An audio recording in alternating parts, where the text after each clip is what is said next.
cousin, who you chillin' with? I'm chillin' with Monie. Hey cousin, who you chillin' with? I'm chillin' with Monie. Hey cousin, who you chillin' with? I'm chillin' with Monie. Hey cousin, who you chillin' with? I'm chillin' with Monie. Hey cousin, who you chillin' with?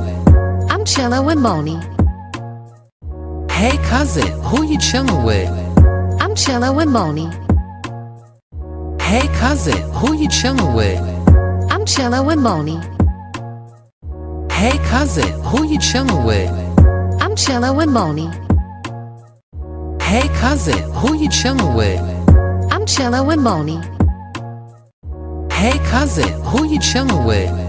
I'm chillin' with Monie. Hey cousin, who you chillin' with? I'm chillin' with Monie. Hey cousin, who you chillin' with? I'm chillin' with Monie. Hey cousin, who you chillin' with? I'm chillin' with Monie.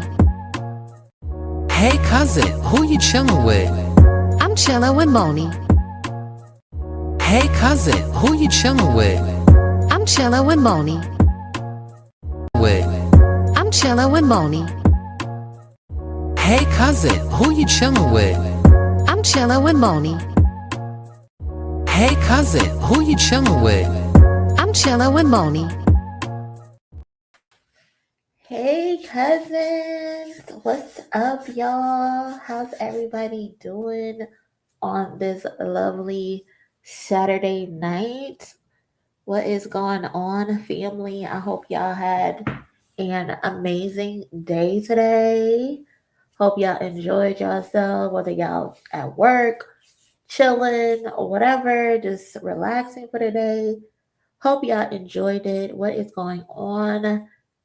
If you are new here for the first time, welcome to the channel. Welcome to the live stream. Glad to have you. My name is Monie. And yeah, we like to go live over here and chill with the family when we're not making, regular uploaded content videos or chilling in the Discord. So welcome. Shout out to my consistent cousins always pulling up. I see a few familiar faces in the comments, in the chat. Smash the like button on this video if you haven't already. I would really appreciate that. Y'all know it helps us get into the algorithm. It helps the channel grow. And we have consistently been growing. I don't know what had happened, but we were like a little stagnant in our cousin growth. I feel like the channel had been getting shadow banned for whatever reason, but it looks like we're back in a groove where the cousins are growing. So shout out to y'all. But yeah, cousins, I wanted to come on tonight, talk and chill with y'all for a little bit and see how y'all feeling about these trending topics that are going on. Again, shout out to my moms in the chat. Shout out to Unapologetic.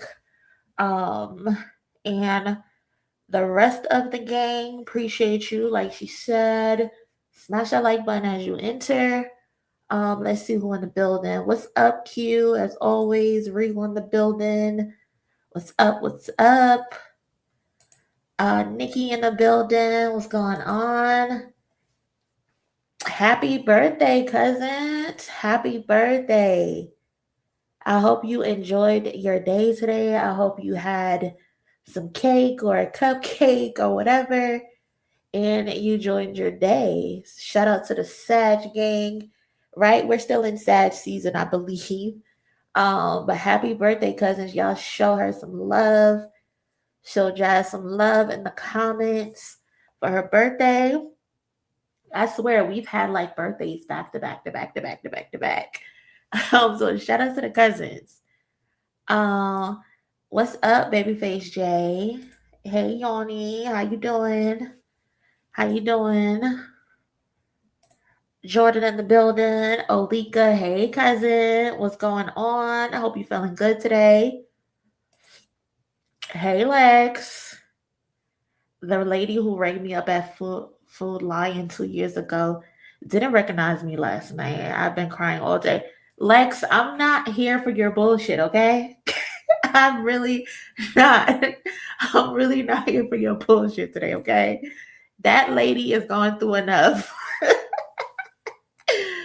Yes, y'all, you heard the cousin Regal. Like the video, leave a comment, subscribe, and hype up the live. The cousins be holding it down in the chat. Hey, Naya, what's going on? What's going on? Sitting in IHOP, eating alone, being peaceful. Listen, sound like a vibe to me. Sound like a good birthday to me. I love my peace and my sanity and my alone time. So whatever you have, enjoy it, cousin.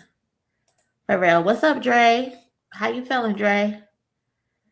But yeah, so cousins, I wanted to talk to y'all about some topics. What we got? So we want to talk about Wale because Wale is just being fucking Wale at this point. He's still beefing with Kai Cenat for whatever reason. I don't know. He just wants to keep beefing with Kai Cenat. What else we got? We got 6ix9ine and Nicki Minaj's their song Fefe got downgraded. I don't think I've ever seen this in the history of music where a certification gets downgraded. I don't know what's going on, but there's that. I want to kind of talk about Wiz Khalifa. We kind of talked about it the other day during the TDE concert, but we kept getting distracted with the concert. The Epstein files just dropped, and Michael Jackson is in them. Chris Tucker is in them. Trump was in them, but then I see that they removed like 16 files, and some of them he was a part of. I don't know what's that about. Diddy's son Christian said he wants to slap 50 Cent. Yeah, we'll get to it. Hot 97 has a new host. Well, I think they have a new host. Also wanted to give like a quick recap of the second day of the TDE Christmas drive because like I said, we watched the concert and they always have a day 2 where they give back to the community, gifts to the kids. So wanted to shine a light on that as well. And I think we officially got the TDE confirmation for the compilation album. It's supposed to be dropping this year. We got a time frame, so we shall see. And then Kehlani, she's beefing with an AI artist. And then lastly, I guess we can end off with the Fuck the Streets movement that is supposed to be going on right now. So yeah, I wanted to talk to y'all about those things. And if you have anything else you want to talk about, just let me know. Leave a comment at me so I can actually see it. And I'll add it to the list if we have time. I think this live is going to be about like 2 hours. I don't want to keep y'all too long, So yeah, hopefully we can get all this done in like 2 hours or whatever. But again, thank y'all for pulling up. Smash the like button and all of that. Share the video, leave a comment, hype it up. But yeah, so let's talk about Wale. Like I said, Wale is still complaining about his run-in with Kai Cenat. If you don't remember, what happened is actually, I have the video actually of the run-in. So what happened is, I think it was the BET Awards. Kai Cenat was at the BET Awards. Kai was leaving, it seems like, and Kai looked like he was leaving the BET Awards.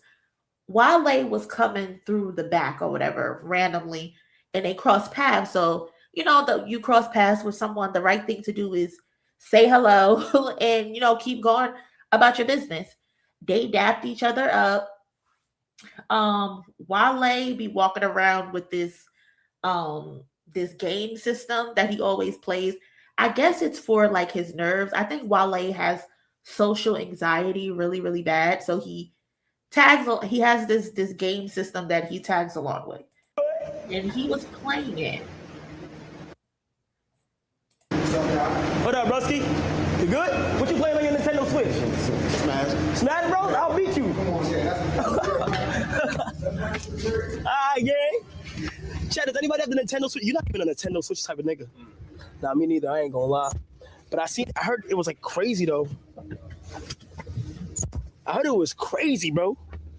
Wale. Oh my God, that was somebody crazy. Hey, the whole chat knows him. Wale. Wale? What he do? Rap. Oh, word. Lotus Flower Bomb or something. Oh shit.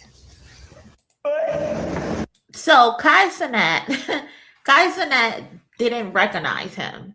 And his chat had to tell him. So even the driver told him, like, that's Wale. And people were like, well, how is he in hip hop? And he's supposed to know people. And I get it. He's in the hip hop setting, but Kai Cenat is not a hip hop connoisseur like that. Yes, he grew up in New York City, but he's also from the Caribbean. And he also grew up in group homes with I think his or the lady that he spent summers with was a white lady. And so Wale, I guess that goes viral, and Wale, he feels some type of way about that. We all know how Wale is. He takes everything to the fucking heart. Like, you could be doing nothing and Wale is going to take it to the heart. And so this is the reaction later in the night. We'll talk later. That shit making me look crazy right now. Just let you know. What? That's making me look crazy. The exchange that we had in the hallway. My bad, bro. They're running with it, but we'll talk later. So he found Kai and said that the exchange that they had made him look crazy. And it's like, what does that have to do with Kai Cenat? Not everybody knows you in life, and you can't assume that everyone is going to know you. So for you to feel some type of way that Kai Cenat didn't know who you were, that's like an internal issue. That's something that you have to deal with yourself. And again, like I said, we all know Wale wears his heart on his sleeve. But again, we have to consider Kai Cenat at the time is only 23 years old. He's 24. Now, when Lotus Flower Bomb dropped, which is one of Wale's biggest songs, that was like in 2011. So that means Kai Cenat was 8 or 9 years old at that age. And I mean, yeah, at that age, you know songs that you hear on the radio, that your family probably plays. But at that time, when I was young, when I was singing songs, I didn't know the names of the artists of the popular songs. I was just singing the songs because they were popular. And then half the time I was singing the lyrics wrong. So for him to get upset that Wale didn't know who he was, it's an ego thing when it comes to Wale. And so that happened in June. We are now in December, and Wale is still fucking harping on this shit, y'all.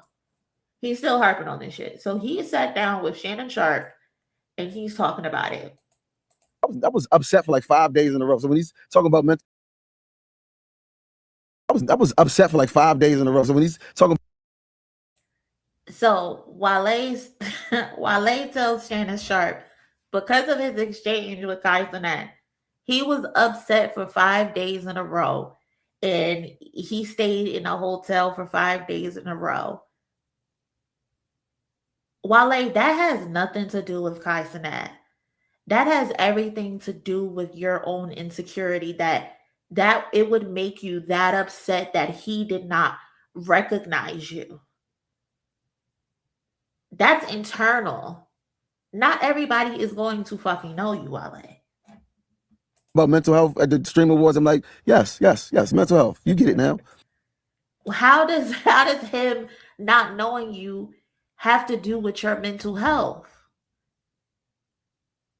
I just don't get the two. I don't. And there it go, right there. He just told on himself.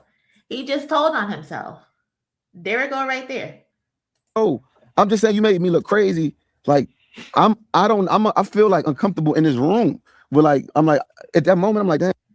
You were already uncomfortable. And then that just escalated it.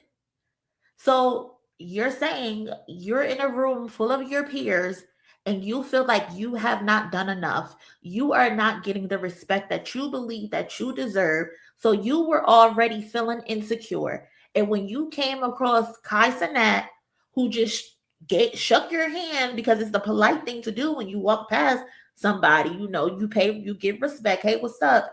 Oh, what's that? You got a Nintendo Switch? That's what's up. That's cool. And then you just go on about your business. But because his chat, which are full of fucking little kids and teenagers and other people, just because other people know you and he didn't know you, you feel some type of way about that because you're already insecure. Your self-esteem is already your self-esteem, Wale. You were already in that room feeling like you didn't measure up to your peers. And then Kai Cenat comes along and he don't even recognize you.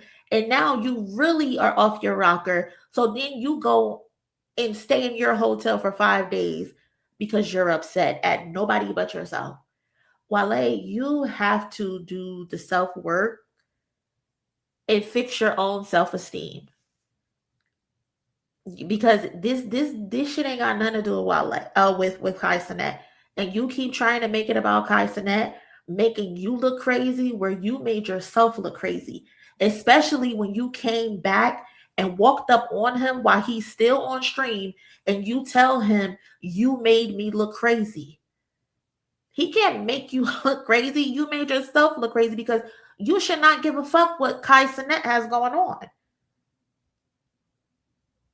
If anything, you could have turned that into some type of collaboration, some type of promo or something. You could have said, okay, well, you don't recognize me. Let's link up and let's have like some type of game tournament or something where you can get to know me and I can put you onto my old music. Again, Kai Cenat was 8 years old at the time.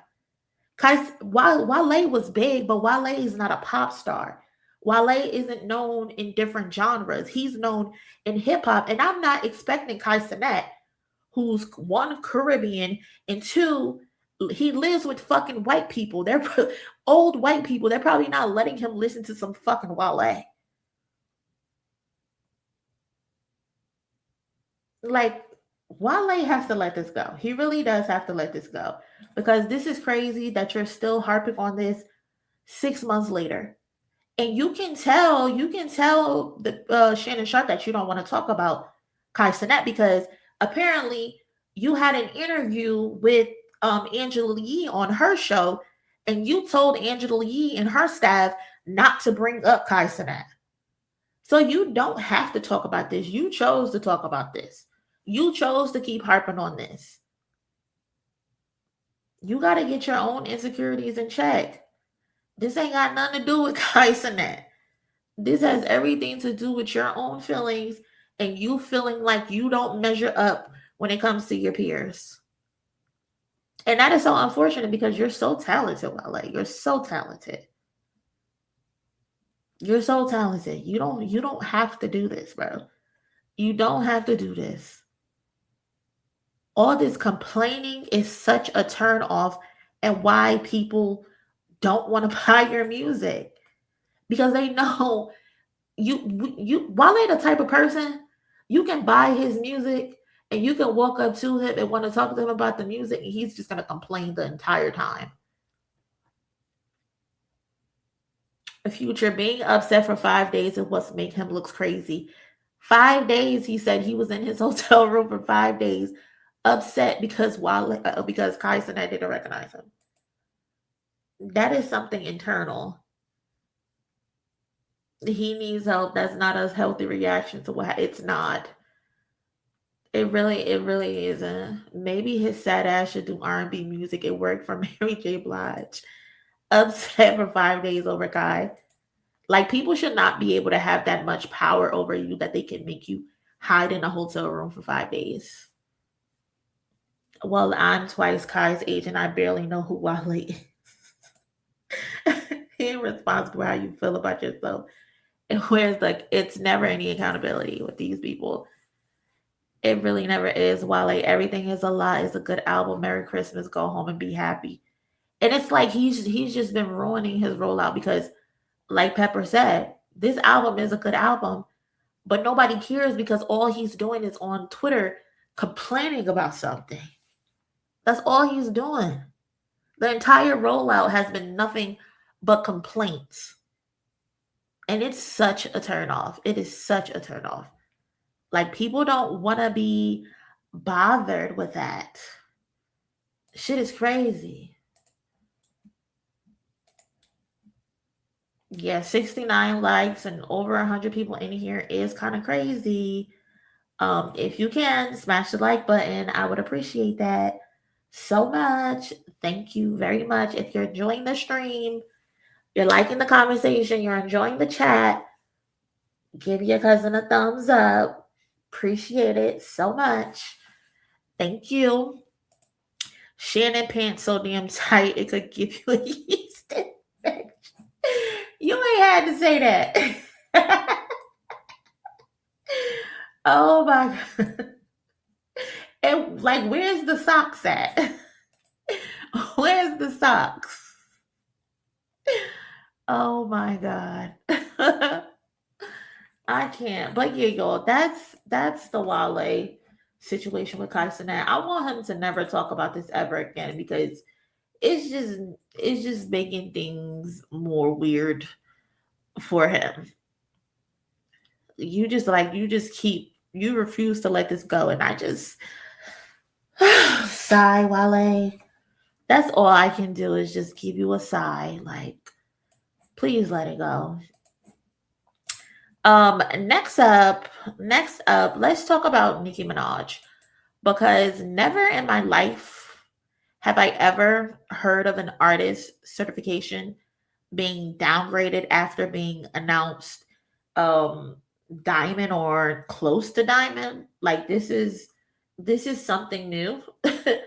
6ix9ine and Nicki Minaj's Fefe has reportedly been downgraded from 8-time platinum to 5-time platinum by the certification people, which is so odd because what the fuck happened? How do you go from nearly 8 times platinum to 5 times? So you lost 3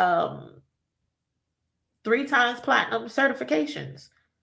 What happened? And it's just, the situation is just so funny to me because Nicki Minaj over the last few years have screamed payola, have screamed bots regarding Cardi B.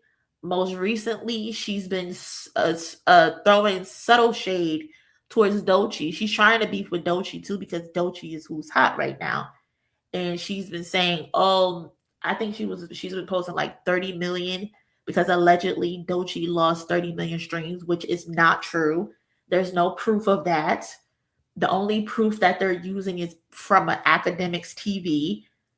But it's just so crazy to me that Nicki Minaj can push the idea that Cardi B is using payola, Doechii is losing streams or monthly listeners, and then we also have her brother in crime who screams bots for Kendrick. And yet here we have both of them who have benefited the most from the streaming era outside of a like Taylor Swift. But these two artists, Nicki and Drake, have both benefited from streaming the most, but they both are pushing the idea onto Kendrick and Cardi B. Just for you to lose certifications and Drake being the face of botting in a new lawsuit. How does that happen? How does that fucking happen? You have a nearly diamond or 8-time platinum record cut in nearly half because they said that you were doing some shady shit, or at least 6ix9ine was doing some shady shit. Then mind you, y'all, this is a song that she put on her album. This isn't even her song.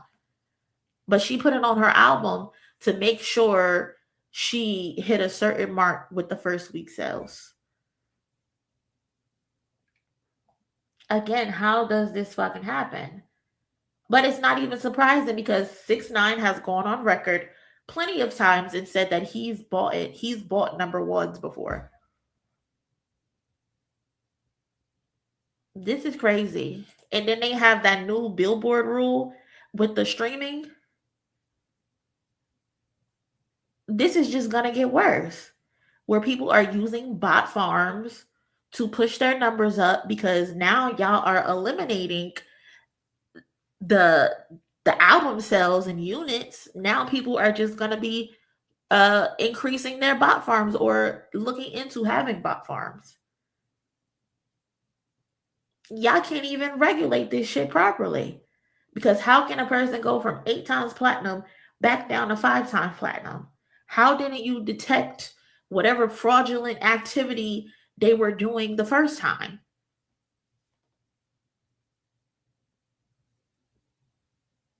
This is ridiculous. This is is that Jay-Z's fault too. So you know somehow, some way she gonna try to blame him. Like, what? That is crazy. Y'all are playing some shady fucking games and y'all are getting caught red-handed. Like, this is embarrassing, girl. How can you say payola for Cardi B and now you are the first person in history to ever have your RIAA platinum certification downgraded from 8 times platinum to 5 times platinum? Embarrassing. Embarrassing. Young Money, y'all have no shame. Y'all have no shame. And yes, Nicki, because you know what they say, the ones who do the most telling in them and pointing the fingers the most at other people are the most guilty in the end. You just have to let it play out, and the truth will always come to light. So Nicki's almost some Cardi used payola to get ahead. But here you are, the first person in history to have your music, your certifications downgraded. And that's what you get, because why were you working with 6ix9ine anyway? A sex offender. You always tied to sex offenders. What is up with that, Nicki? You hate women so much, always beefing with women, but you love standing next to sex offenders, marrying them, putting money on their books. What's up with that, girl? Like, there's some real internal shit going on that needs to be addressed, because I've never in my life seen somebody stand to this many sex offenders.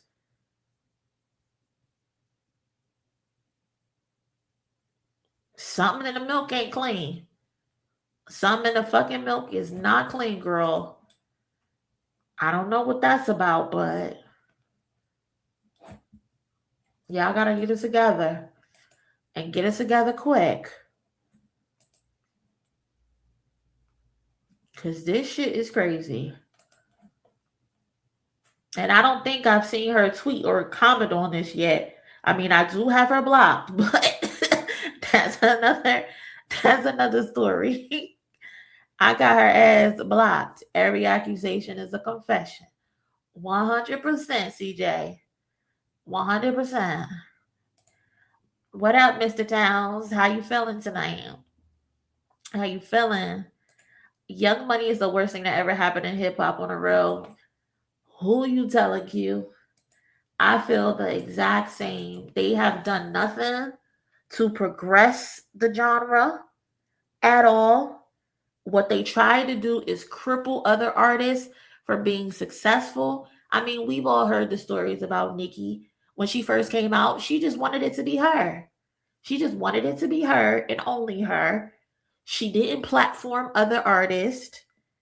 She didn't start platforming other artists until recently. Until the last what? Whenever Ice Spice came out, That's when she started to realize, I gotta work with these girls because they coming and they not stopping. Cardi B stepped on the scene and she let these industry people know that there can be more than one face, more than one female rapper on the scene. It doesn't have to only be one. We can pour into other female rappers. Y'all know y'all don't like Cardi B. Y'all don't be wanting to give her tens. Y'all don't want to be giving her the support. But the truth of the matter is, we didn't start seeing more female rappers be taken serious until Cardi B stepped on the scene. It's just a fact. That's just the truth. It wasn't Nicki helping usher in new female rappers. No, she didn't do that. She wanted to beef with all of them. Iggy Azalea got popping with that fancy song, and Nicki felt threatened.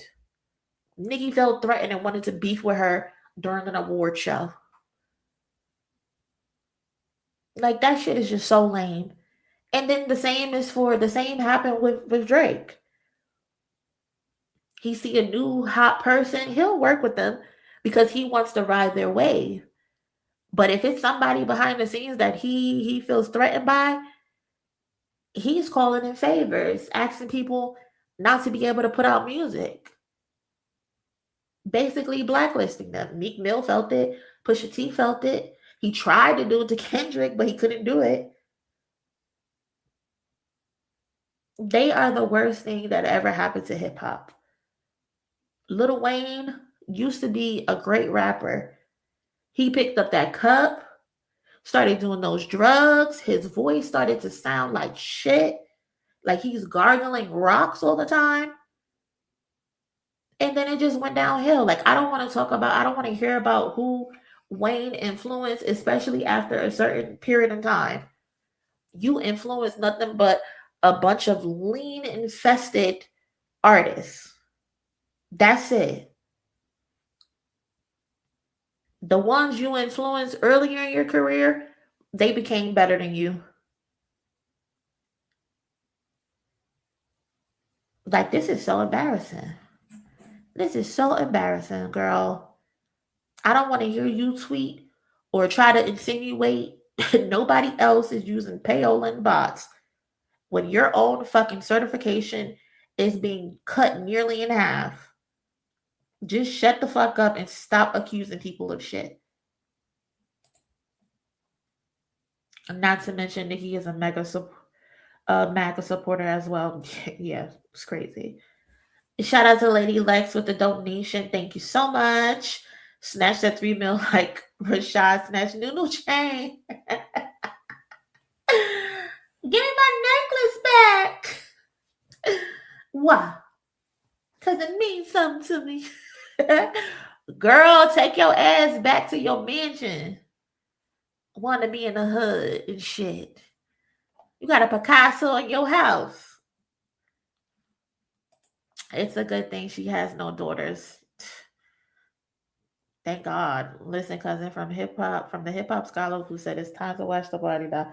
I'm telling you. There's news about Nicki Minaj is strange, but she did it to herself. She's a strange lady. He even did it to Bryson Tiller, Drake Block. Yeah, it's crazy. Shit is crazy. But yeah, y'all, that's the story on Nicki Minaj. Before we move on to the next story, cousin, I need y'all to watch this this video with me, okay? Because real quick, before we get to the next story, I wanted to spotlight one of the cousins. His name is Novaa. So shout out to him. It is Latin for new art, and his channel name is Novaa TV. I'm gonna put it in the comment section. Also, I have it linked in the description if after the stream you want to go over there and show him some love. But Ars is 30 years old. He's born in H-Town. From what I'm told, he is a storyteller with a real knack for street hymns. And today I wanted us to watch one of his most popular joints together. It's called Untitled Track, and give y'all's honest opinion. Now listen, this is one of the cousins, so let's keep it real.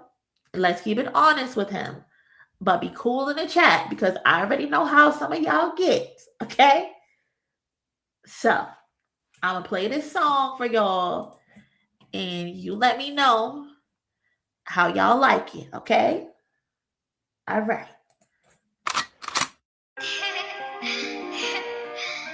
Hey, don't put no cuts or edits on any of this shit, man. Real talk. They need to hear every word of this. For real. Dropping gems back to back, you could just call me the plug. The hustle is more intense from a nigga that come from the mud. I stayed loyal, but you switched on me. All that shit is a dub. But if I'm calling you my brother, well then I'm treating you like blood. I started slanging that pack without knowing what it was. And I wasn't even fucked up, but I do it just because. Them niggas started throwing shade when all I wanted was the love. A lot of pain, a lot of sorrow, but I drown it all in drugs. Ars Nova, body tracks, I do that for a hobby. Big body on the waist right beside me. Big daddy, now she calling me pop. Seen the top and they made it look sweet, but I'm trying to find a way out the lobby. Chiropractor of the game, back cracking in this shit, yeah, y'all know my body. Been had a lot of shit to prove when these grimy niggas threw dirt on my name. Big brother told me chalk it up because that's what happens when you part of the game. Half these niggas do this shit for the clout, the other half do this shit for the fame. I'm the only one who do it for money, can have all the riches, but I'll never change. Ambitions of a mad black made back in the back while pushing a Buick. Fake niggas infiltrated the game, so rap music has been getting polluted. Y'all always posting sticks on the gram, but when it gets ghoulish, y'all never use. When they notice all the spots I be at, like where have you been? Been getting tooled. Shout outs to Miss Pruitt, Mama Jackie, what I used to call her. Built a bond with Man and Frank soon after I started dating your daughter. We had begun to rekindle a flame just days before I had made my departure. I adopted this from LRM, that's an imprint, and I've been going hard. Last year I was laying low, I was fighting with trauma. Ran it up, started chasing the commas. I put that on my mama. I ain't looking for the smoke, but I ain't ducking no drama. Said I owed you up when I gave you a discount on that Impala. Ayy, Ford, stepping, driver, spinning, rev up, engine, Nova, different. I tried to tell them, but these niggas weren't privy. Was cursed at birth, but I know that I'm gifted. Was locked inside during cold months, now I miss the winter. Cause flashback to 8 months ago, been dropping rapidly since December. Had a bike and I had a buck, and now it's big bodies and Bentley Sprinters. Made a name for myself and not been good in all hoods like chicken dinner. Straight facts, no cap in all of my raps, so why would I make it up? Got a couple stocks and a few investments. That 9 to 5 didn't make enough. While you and your little boo hang at the crib maxing and caking up. I'm in the stool, pulling overtime, working on my craft, stacking paper up. Pulling weight like mobile homes. Rub me wrong when I roam alone. Grip and pull when the chrome is on and aim it at your chromosome. Don't talk on mobile phone. Call it caulk and I'm home alone. Palms itch when I'm chasing cream on all 10 like cortisone.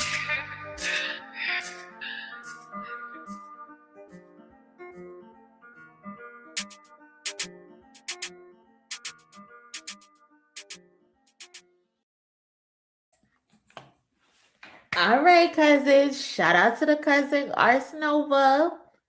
Again, his channel name is Ars Nova TV. I have it linked in the description. So go over there and show him some love on the video. I liked it. I think Ars has a lot of potential. He has a great flow. He was riding the beat. The beat is good as well. Yes, he has on a COVID mask. The song is a couple years older, so I'm assuming this was around the COVID time or whatever. But I liked it. Like I said, he has great potential. I feel he needs some voice enhancement. Okay, not bad, but he fighting the beat a little. I don't think he's necessarily fighting the beat. I think it was cool for what it was, you know. I liked the song. It was cool.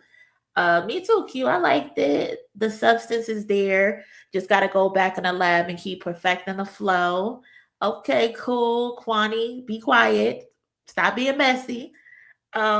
Miss Bynum, hey, definitely has potential. Keep going, family. Exactly. He has the potential.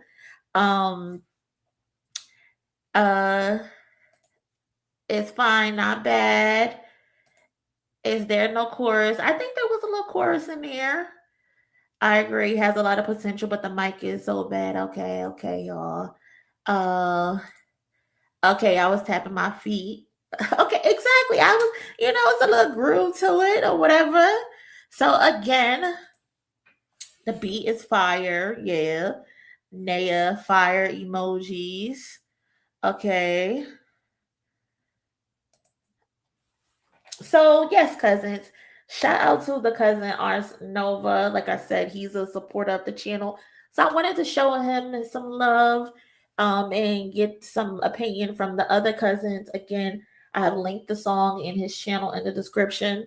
So go over there and show him some love. Tell him I sent you over the way. And I think Ars is on the way as he keep perfecting his craft and he keep working. He definitely has the potential. I like what I heard. Facts. Okay. Regal, shout out to you. I liked it.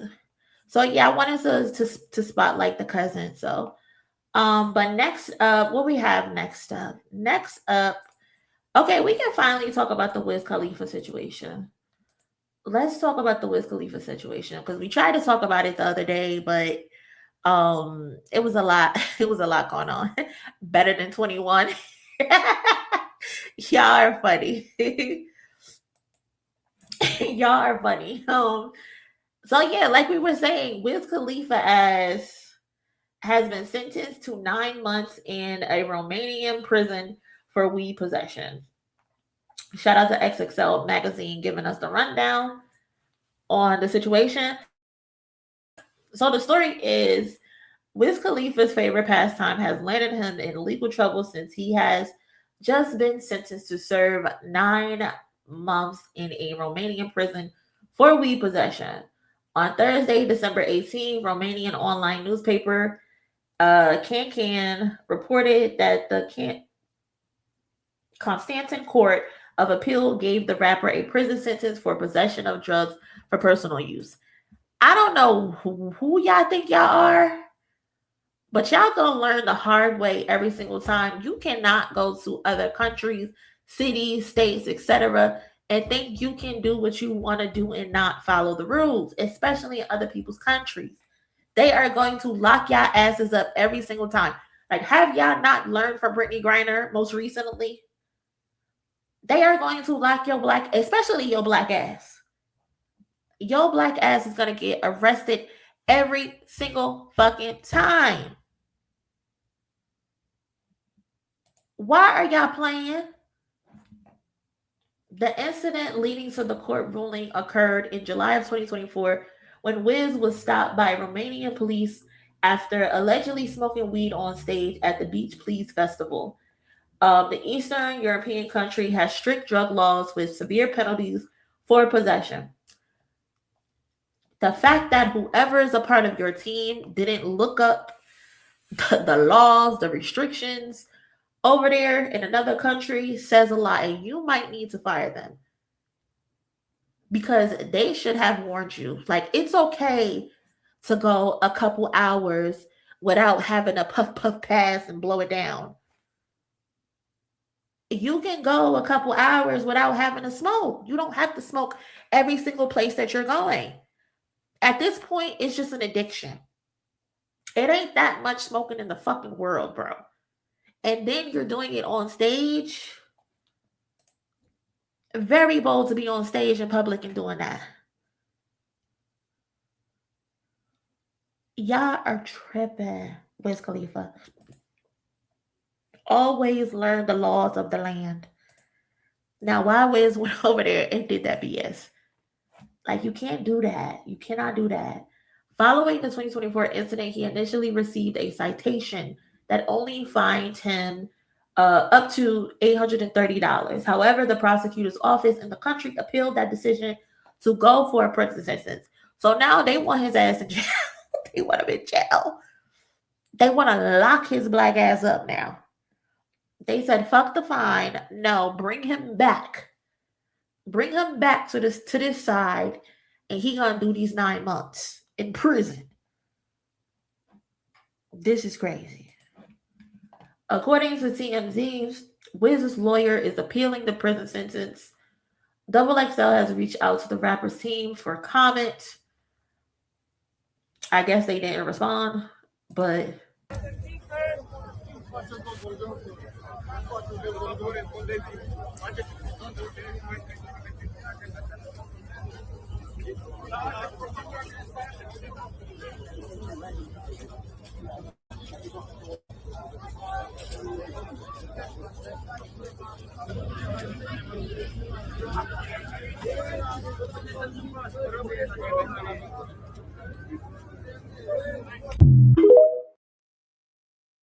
child, I wonder if this incident is going to stop other artists from wanting to headline or be a part of this specific festival, because I think like the other day I saw that Future was just announced as one of the headliners for the next Beach Please festival.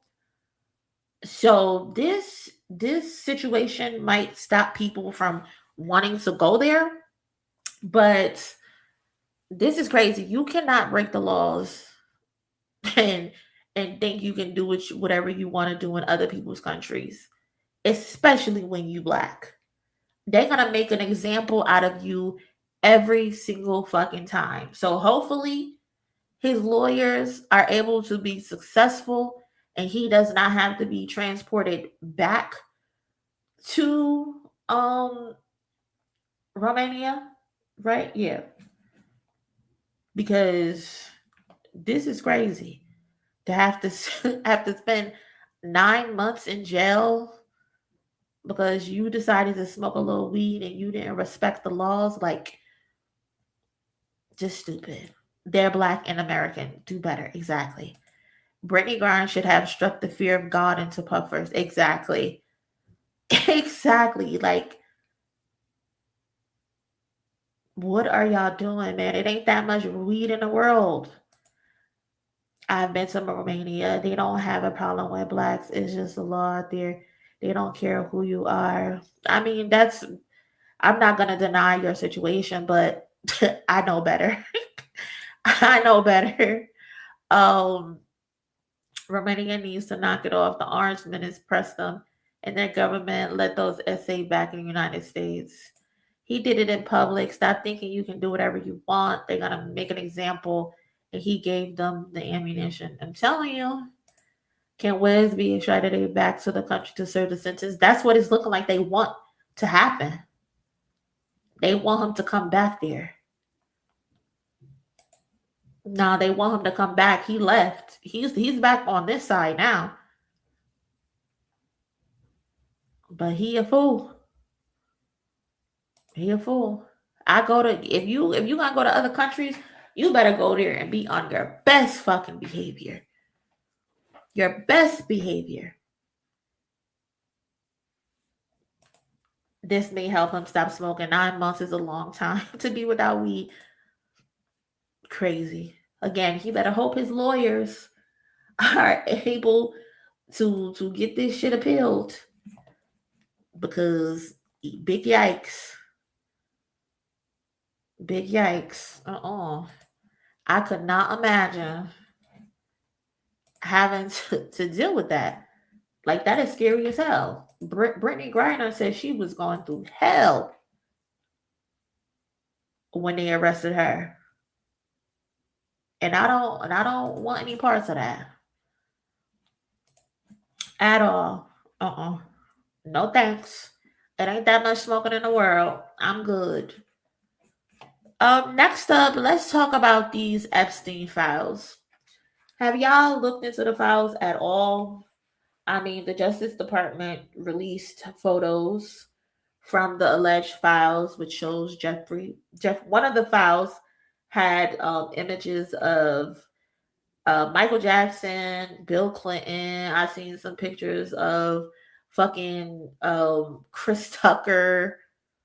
Then there are some people, some white people that I've never seen before. I don't know who the fuck they are, but and then the pages that they did share there's like 10 pages in a row where it's nothing but black screens. I mean, like, what was the point if you were redacting entire pages? You're releasing said files and every single page is redacted. Like, you could have kept that. What the fuck are we gonna do with that? We don't want that. Who are y'all protecting?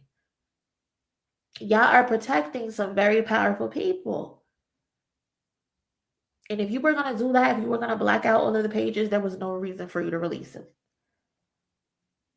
However, the photos that you do show have nothing to do with the Epstein files, and y'all are now painting this narrative about Michael Jackson.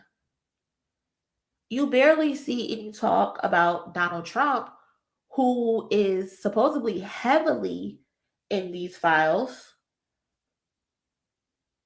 Most recently, they said a couple pages have been removed from the files because they didn't properly redact the images that Donald Trump was in. Like, what are y'all think we slow? Like, these people really think we are slow. They think we don't know what the fuck is going on. And trying to put the focus on Michael Jackson is crazy. This man has been dead for almost 3 decades. And even in death, they're still throwing dirt on his name. I feel like Michael Jackson might be the biggest celebrity that we've ever seen who is the victim of the most lies and the most misinformation. And this shit is just nothing but a distraction. Y'all shared these photos of Michael Jackson. This picture right here. First picture is Michael Jackson and Epstein, right? Then we got Michael Jackson, Bill Clinton, and 3 little boxes of 3 people's face cover, and then Diana Ross. Another picture of Bill Clinton with Epstein and another guy. I don't know who that is. And then there's this picture of Bill Clinton in a pool with a woman. Her face is blacked out. And then this is the Maxwell chick. This is supposedly Epstein's right-hand woman, the one who was supposedly doing all the recruiting and shit, right? The crazy thing about this is this picture, they had it labeled Michael Jackson, Bill Clinton with victims. They're calling the 3 boxes victims. Just for it to turn out that these are Getty images of Diana Ross, as we see. Her son in this box is Evan Ross. And he says, these are not unidentified. That's me, not unidentified women. Now you have people having to come out and say, no, that is me. I'm not an unidentified woman. Because y'all are fucking lying and trying to push narratives where the image actually comes from fucking Getty Images. The picture is Evan Ross when he was a little baby. Funny enough, we were just talking about ATL a little while ago when Lex sent a super chat. But Evan Ross, who was Rashad's little badass brother in ATL, Diana Ross, and then Michael Jackson's kids. These are not unidentified women. Why are y'all trying to push a fucking narrative on Michael Jackson, who again has been dead almost 3 fucking decades, bro? Like I said, MJ is the biggest celebrity we have ever seen and will ever see. You think this man's fan base wasn't gonna clock y'all tea immediately? one thing about MJ, he been dead for almost 3 decades, but his fans still push out content like the motherfucker is still alive. They do not play. They get down. Like, they do not play. They do not fucking play when it comes to MJ. And you think they were gonna let that shit slide? You think they have not seen every fucking photo known to man about this guy? So how stupid are y'all to think that they would just let that slide and y'all let y'all get that off? Y'all are fucking crazy if you thought that they were gonna let y'all get away with this.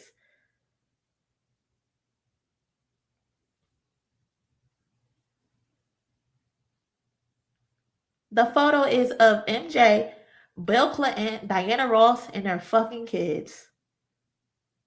This photo, mind you, look at the outfits.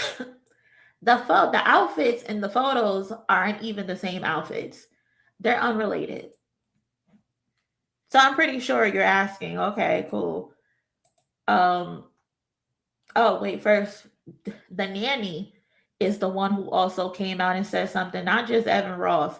The nanny is the one who came out and said something. She said, this photo is a perfect example of how easy it is to weave a grand story from nothing.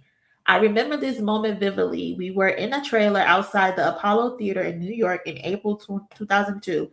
Michael was preparing to perform at the Every Vote Counts national voter registration and fundraiser for the Democratic Party. I was off to the side with BG. Consider how the photo was manipulated to pull Michael into the Epstein nest. Now major news outlets around the globe are on the case. I have seen this movie before. So you got Evan Ross coming out. You got the old nanny coming out.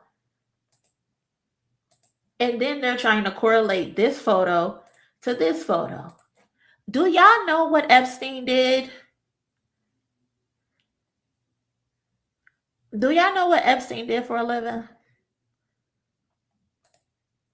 I just realized today that I didn't know what Epstein did for a living. Like, you always see him and they always talk about his deviances and shit, and rightfully so. But I never knew what he personally did for work. Like, it's all about the island, his connections, his deviances, and all of that. But I never know what the backstory is to how he became this person with all these riches and his access. Apparently, Epstein was into real estate, and he was a damn real estate giant, a real estate mogul. And apparently, celebrities went to him for assistance.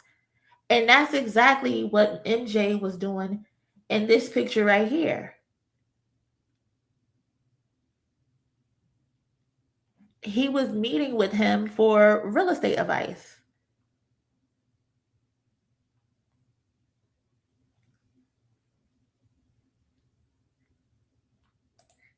Yeah. I'm glad people stepped up. But yeah, that was his main job.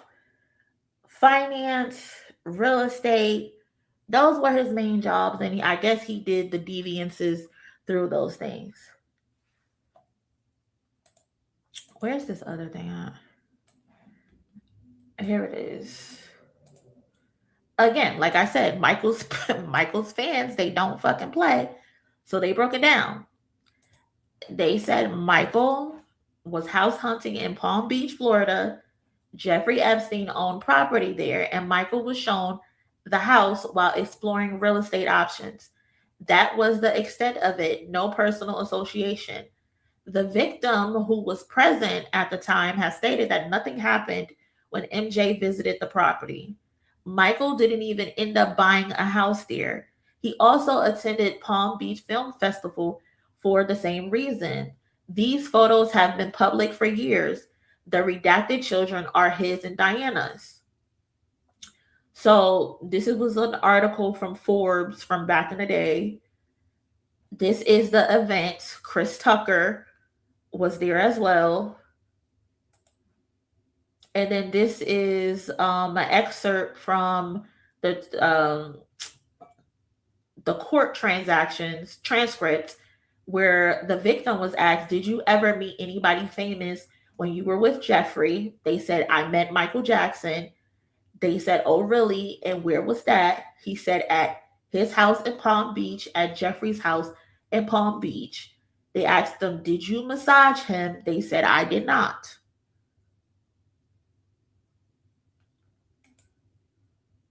And then this is the photo that they put again in the files. So to me, it just feels like they added Michael Jackson into this to shift the attention away from the truth, and some stupid people believe it now. I mean, why did they even add these images in the files if it says Michael Jackson had nothing to do with it? Like, it just doesn't make sense. You put the images, but say he has nothing to do with it. You put a transcript where the victim says, I never did anything with Michael Jackson, but you still blacked out these people's faces and put them as unidentified women. I just don't get it. Why do y'all keep fucking with this man? You guys accused him of messing with kids. He ends up being acquitted of all charges. You couldn't find anything on him when he was alive, but you're still fucking with him 2-3 years after 2-3 decades after he's been deceased. Like, this is crazy. Like, the narrative, Michael Jackson shouldn't be the focus of this. He should not be the focus of this. The focus should be the fucking president of the United States that y'all have now redacted hundreds of pages that implicate him. This is just crazy. And this just shows you how people are able to shift narratives. It's disgusting. It's so disgusting, and it's fucked up, to be honest. It's really fucked up. But good thing Michael he has fans on his side that ain't going. They not going for the bullshit. Soon as those photos dropped, they were on it.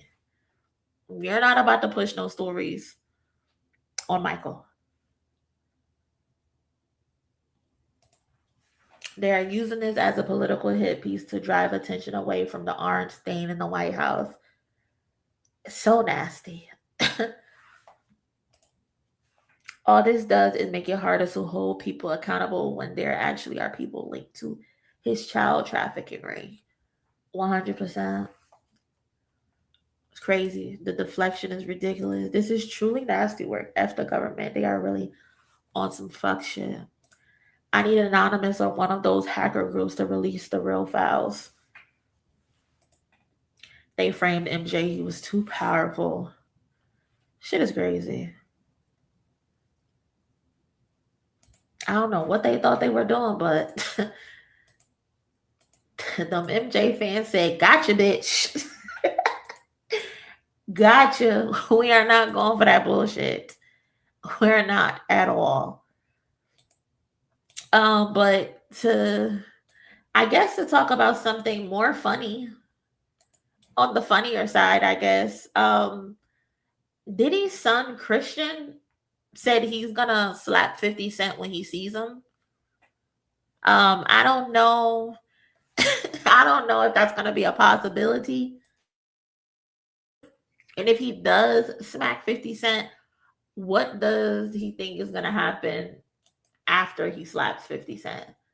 Like, is 50 Cent just supposed to let him slap him and then just go on with his day? Like, I don't think that's gonna work, Christian. Plus, you look about 120 pounds soaking wet. I'm not one to stick up for 50 Cent, but I promise 50 Cent is not scared of your little tiny ass. He is not scared of you. 50 Cent is the type of person who will make it his duty to be wherever you are, Christian.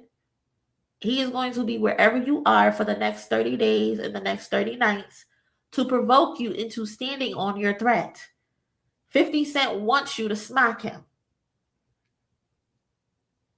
Because then he will probably feel like he has the right to retaliate and do whatever it is that he wants to do. So when you see him, Christian, you are going to have to smack him. And you're going to have to smack him really good. Or else it's going to be bad for you.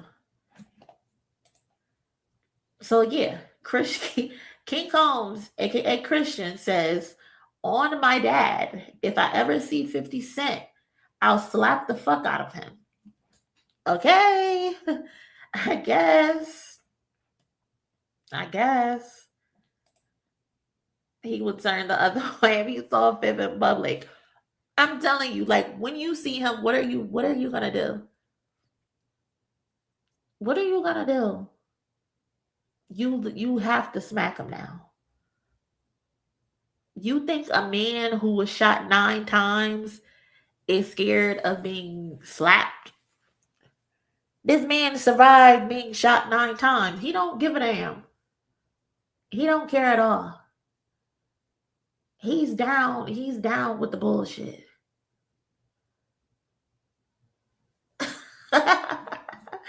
This is so crazy. This fool 50 will make a documentary about it. Clinton is a dirty dog. Oh yeah, Clinton is definitely a dirty dog. Take that.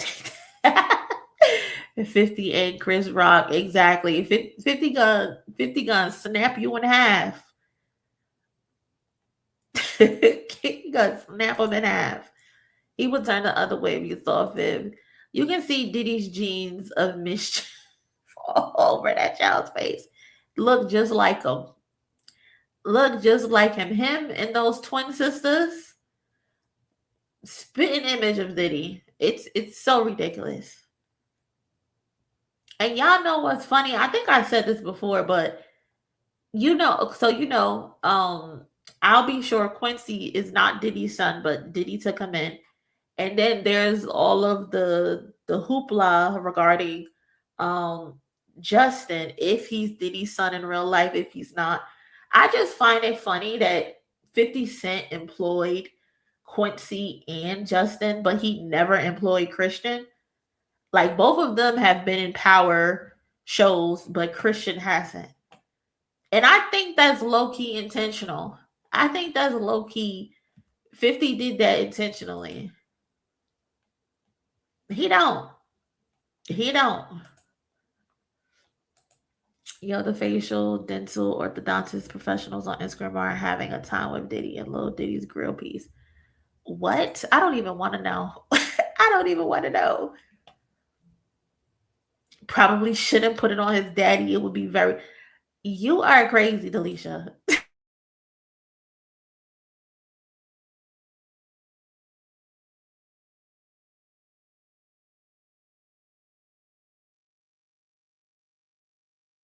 It looks exactly like Diddy, if that's what you're saying. You know the clip of Thanos putting on the final Infinity Zone? That's 50 Cent. Every time someone tries him, 50 Cent is enjoying whatever it is that he got going on right now. But buddy, you got your own deviances too. You got your own shit that you need to figure out too. And listen, your day is coming as well. Hell, Tony Yayo could be Christian. They all could. Ain't nobody scared of you, Christian. Again, he's like 120 pounds soaking wet. Like, niggas could snap him in half. He's very slim and petite. Nobody is scared of Christian. Especially not a man that's been shot 9 times. He don't give a fuck about nothing. He done stared death in the face.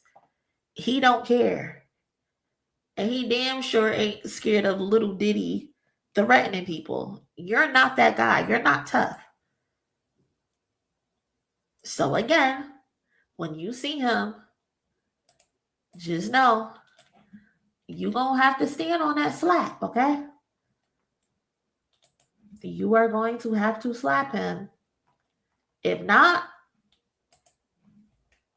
he gonna have some jokes, some real jokes for you.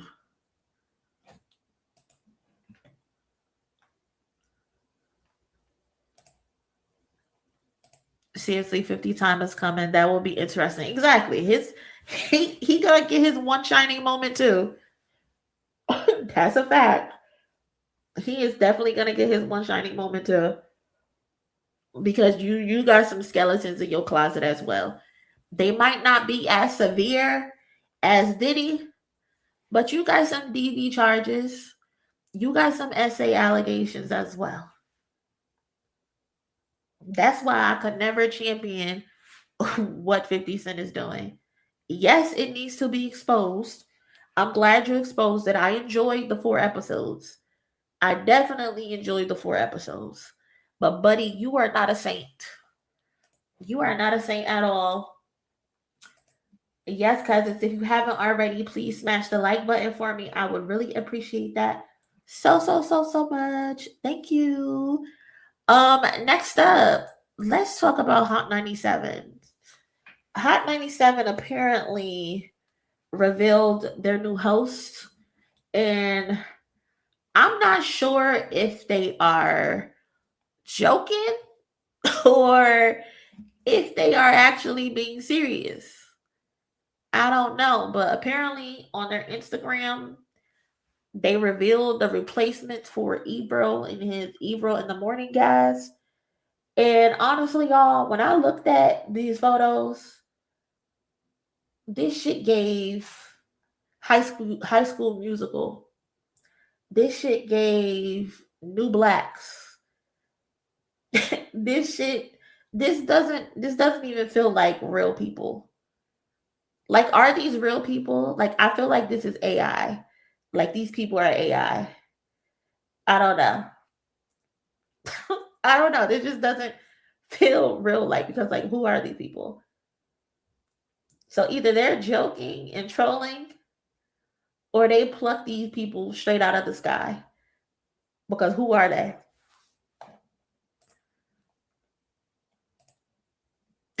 Right. They do look AI generated.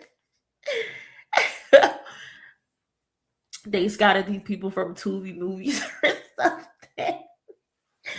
I don't know. Apparently, let's click their pages. He got Hot 97 hosts in his bio. He says he's a rondelle with 2 N's. He's an actor, a comedian, a host. I don't know. He got 15K followers. I mean, I got more followers than him on Instagram. Children. And before I ask this, I want to let you know this. I hope none of this ever happens because nobody wants to see their kid go through addiction or anything. You played Would You Rather, right? Of course. Okay, it's one of my favorite games. One of my favorite games to play. So I hope that you guys can relate to them as well, even if you're not in the business. So I've seen it. Like, to tell my younger self something. Drinking non-alcoholic drinks is like getting a massage with somebody with no arms. You know what I'm saying? Okay. Yeah. Hold on, y'all.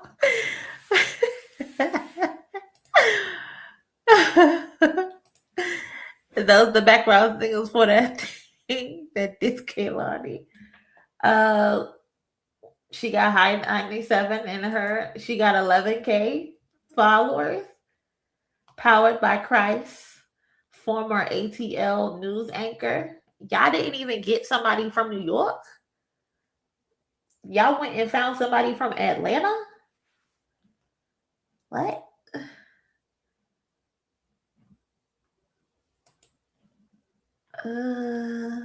That's your company! What do you mean? If it's disgusting mean, then why are you putting it out for other people to eat it? This is nuts. There's leaked audio of the Campbell's vice president talking about the soup. People who do things, kids typically are not afforded, you know, all the luxuries in the world. Now that it's gonna reopen, who won? How does any side claim victory here? I guess they want to kick Chuck Schumer. Yeah. Hold on, let's go to the last person. 8,000. Yes, my name's Million Hot 97 News, hot takes, and a count to 1 million interviews. Would you let this teacher teach your child? Well, Million, I give her some of. Miller Reports Live. My name's Million. And I'm Austin McCall. This is Miss Williams. Yes, it is. She has gone viral online with people dubbing her the teacher bitch. But skeptics have called her. Cracker Barrel changed its logo from this to this. That's right, Million. Ironically, Cracker Barrel couldn't take the backlash. Miller Reports Live. Are you from Atlanta? Yeah. What part of Atlanta are you from? I'm from over on the east side by Lake Claire Kenley Park. Is that Atlanta? Yes, it is. I know it's Atlanta because I'm allowed to run for the Atlanta Board of Education. What? Okay, so he must be from Atlanta as well. What? What is... Y'all, I think they trolling. They have to be trolling. Like, they have to be trolling. Like, this can't be real. This is not who they are replacing Ebro, Laura Stiles, and Peter Rosenberg's with. You run to Atlanta, you need to check that. What? This can't be real, y'all. I am not. This has to be a troll. It has to be a fucking troll. It has to be a troll. Ain't no way. Ain't no way. They have to be joking.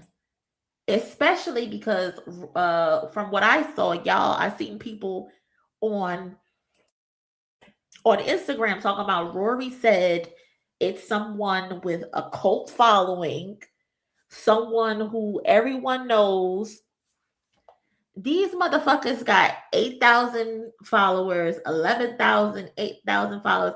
I got more followers than both of these motherfuckers, all three of these motherfuckers combined. So it can't be them.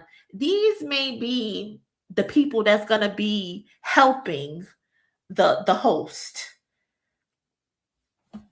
They have to be the people that's helping on the side. You know, they have people doing research in the background.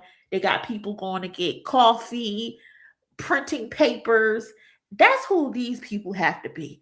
There's no way this is who is supposed to run Hot 97, a pivotal morning show in New York City. There's no way. There's no way. You could have hired me. I'm from New Jersey. I live in Atlanta, but you could have hired me at this point. There's no fucking way this is who they are replacing. And then I think I seen somebody say that, they should have brought them in for Ebro and them to shadow. You think Ebro is gonna be shadowing or training his replacements? You think Ebro, Laura Style, and Rosenberg are going to accept these people taking their jobs and then train them? Y'all are fucking crazy. Y'all are fucking crazy. Who the fuck is these niggas? Who the fuck is these people? I swear I feel like these motherfuckers are AI generated. Like, these are not real people. I'm so dead. I am so dead. Like, I understand new and fresh talent, but at least get people who have history in the field. One of these motherfuckers is a comedian. She's a news anchor who seems to do trending topics on her page. And he's also a stand-up comedian. So you went and got two stand-up comedians who both have... Hold on. Let me open this shit again. Let me go to their pages again.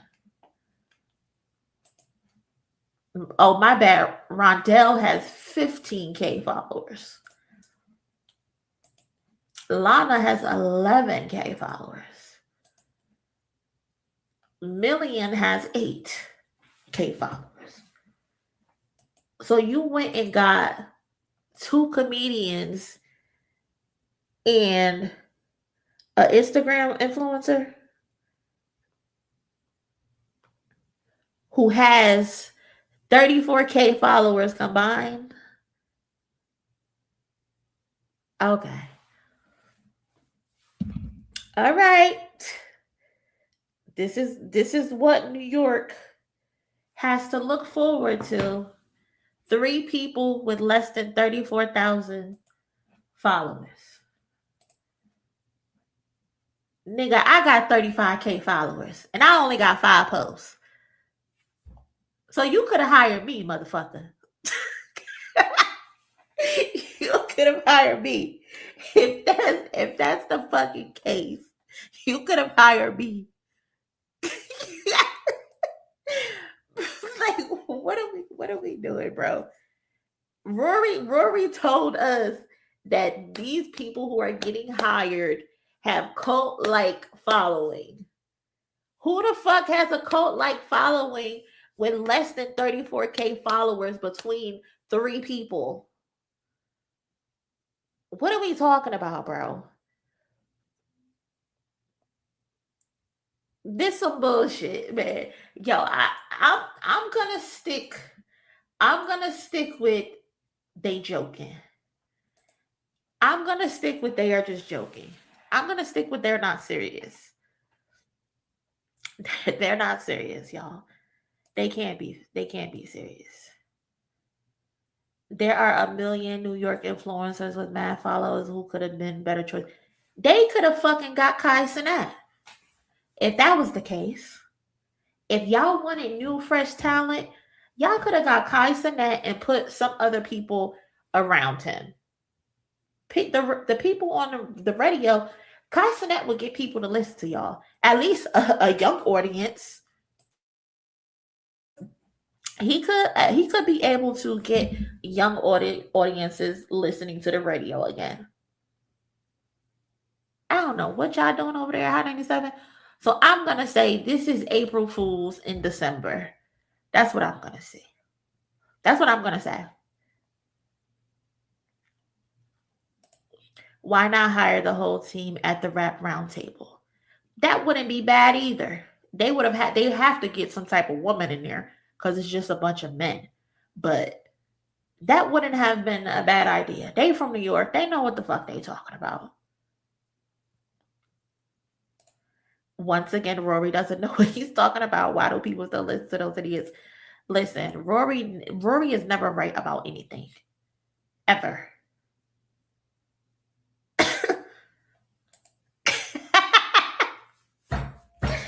Not Kai. Wale would have a stroke. Oh my God. Damn, Monie, you should manage people. I don't even know how to manage my damn self. I'm trying to get myself together, Diddy. I'm still trying to get my shit together. But thank you for the compliment. I appreciate that so much. I really do. The Hot 97 owners are not about hip hop. Ain't no way. If these are the new hosts, there's no way they're serious. Again, I'm gonna say that this is a April Fool's joke in December. Okay, that's what I'm sticking to, because I refuse to believe that a comedian with 15K followers, a news anchor with 11K followers, and another comedian with 8K followers are the new host of Hot 97's morning show. I'm not going. This is an April Fool's joke, but they're several months late to the joke, and they're getting the joke off in December. So that's what we're just gonna go with. Okay? That's what I'm going with. That's the story, and I'm sticking to it. Because what the hell? What the hell, Yante?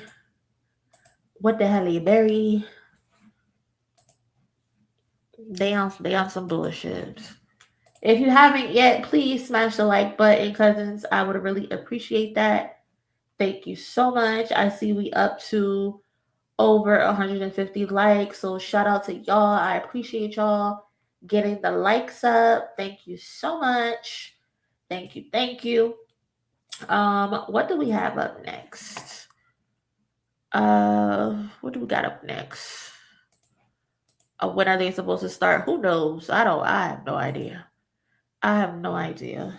The other day we watched the TDE Christmas concert, and I wanted to also spotlight the second day because people don't really pay attention to the second day, and I think the second day is just as important as the first day, which is the concert. The second day they give out toys to the kids in the community. They have little events. They have job fairs, which I think is really important to helping the community to get people employed. So I wanted to go through Big B's Twitter story where he's showing some of the behind the scenes stuff. You good, twin? I like that. No, I'm not. What'd you get? You got some chicken? Yeah. It's good? Everything I had was for the team. I remain. Gotta put that on silent because, copyright. But it looks like they have like some football stuff going on. They were giving out haircuts to the community, the kids in the community, the adults.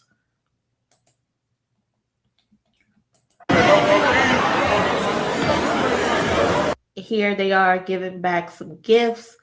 All the kids got their little bags, which I think is pretty cool because sometimes you go to these events and the kids just get one gift. But no, the kids are getting sneakers, the kids are getting clothes, the kids are getting school essentials. They're also getting Christmas gifts. So they're not just walking in there and just getting one item. They're getting clothes, they're getting school stuff, and they're getting toys, which is pretty dope.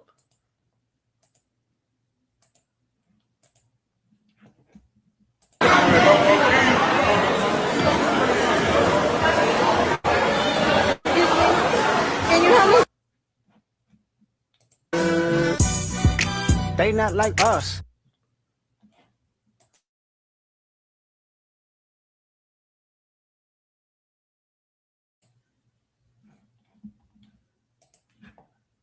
A lot of toys.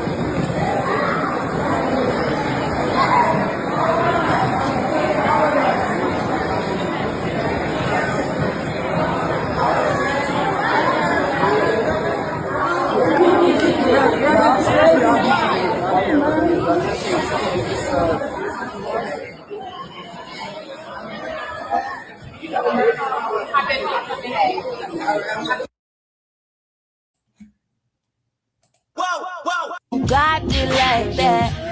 You really got. And what I like too is that they're not giving them no off-brand shit. They're getting Nike stuff. They're getting Adidas. They're getting some good stuff. Why can't I have toys here? It'll be a hot seller. Can I help you? Why are you dropping off like that? I don't know you. So why are you grabbing out to me? It's a real Grinch up in here. They got a real Grinch today. Nike gonna come through.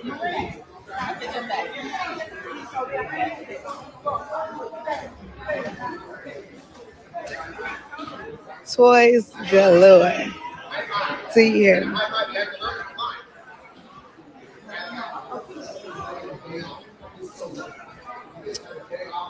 And you know, we got to have Ty Hollywood. Hi, brother. We outside. What y'all?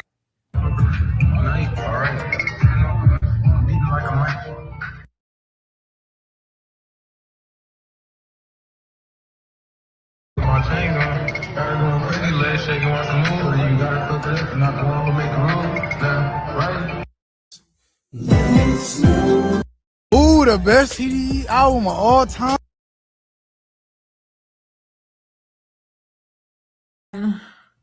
And this is the post that I wanted to show y'all because they were asking what's the best TDE album of all time. So what do y'all think is the best TDE album of all time? I'm not even sure.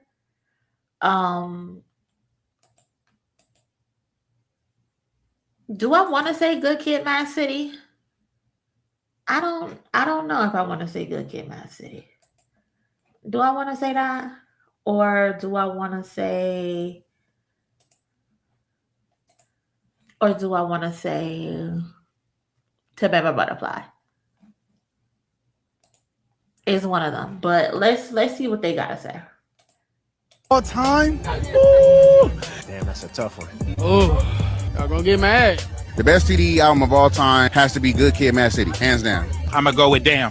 Easy. Good Kid, Mad City. It reminded me of when my mother first played like a pop album for me. You know what I'm saying? Just real hip hop for real. You know what I'm saying? Holding it down for hip hop for sure. To Pimp a Butterfly. I got to. You know, it's just brilliant in so many ways. Control. That's like my favorite album of all time, period, by any woman. So I think I just gotta say that one, yeah. Control. I'm biased. I love her. It's a tie between Control, and To Pimp a Butterfly. And I almost said Good Kid. My favorite personally, because in high school, my gym album was Oxymoron. It's actually this unreleased album. So a lot of Kendrick, some SZA in there. Someone mentioned Q. And there's been talk going around about if new music is coming. I know there was a video of Kendrick and Chef Boyheem, the one who got the Gang Gang song, and they were talking, and Kendrick was saying, we got one coming or something like that. So a lot of people are feeling like in 2026, there's going to be new Kendrick music.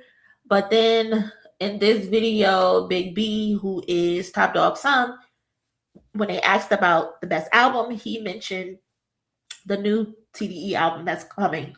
That's about to come out this year. I mean, I've been listening to it over and over, and this is the best TDE album ever. I can't say the name. I can't give you no details, but I can say like maybe quarter two or something. You might have something crazy coming through you, maybe. I mean, I can say J-Rock is on there somehow, and other TDE artists.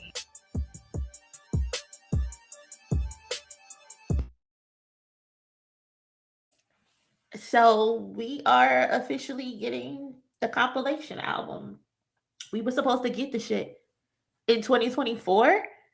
I think so. Towards the end of 2024, which was like the 20-year anniversary. Then we got through 2025 and still nothing. So he's now saying quarter two, we're going to get the compilation album.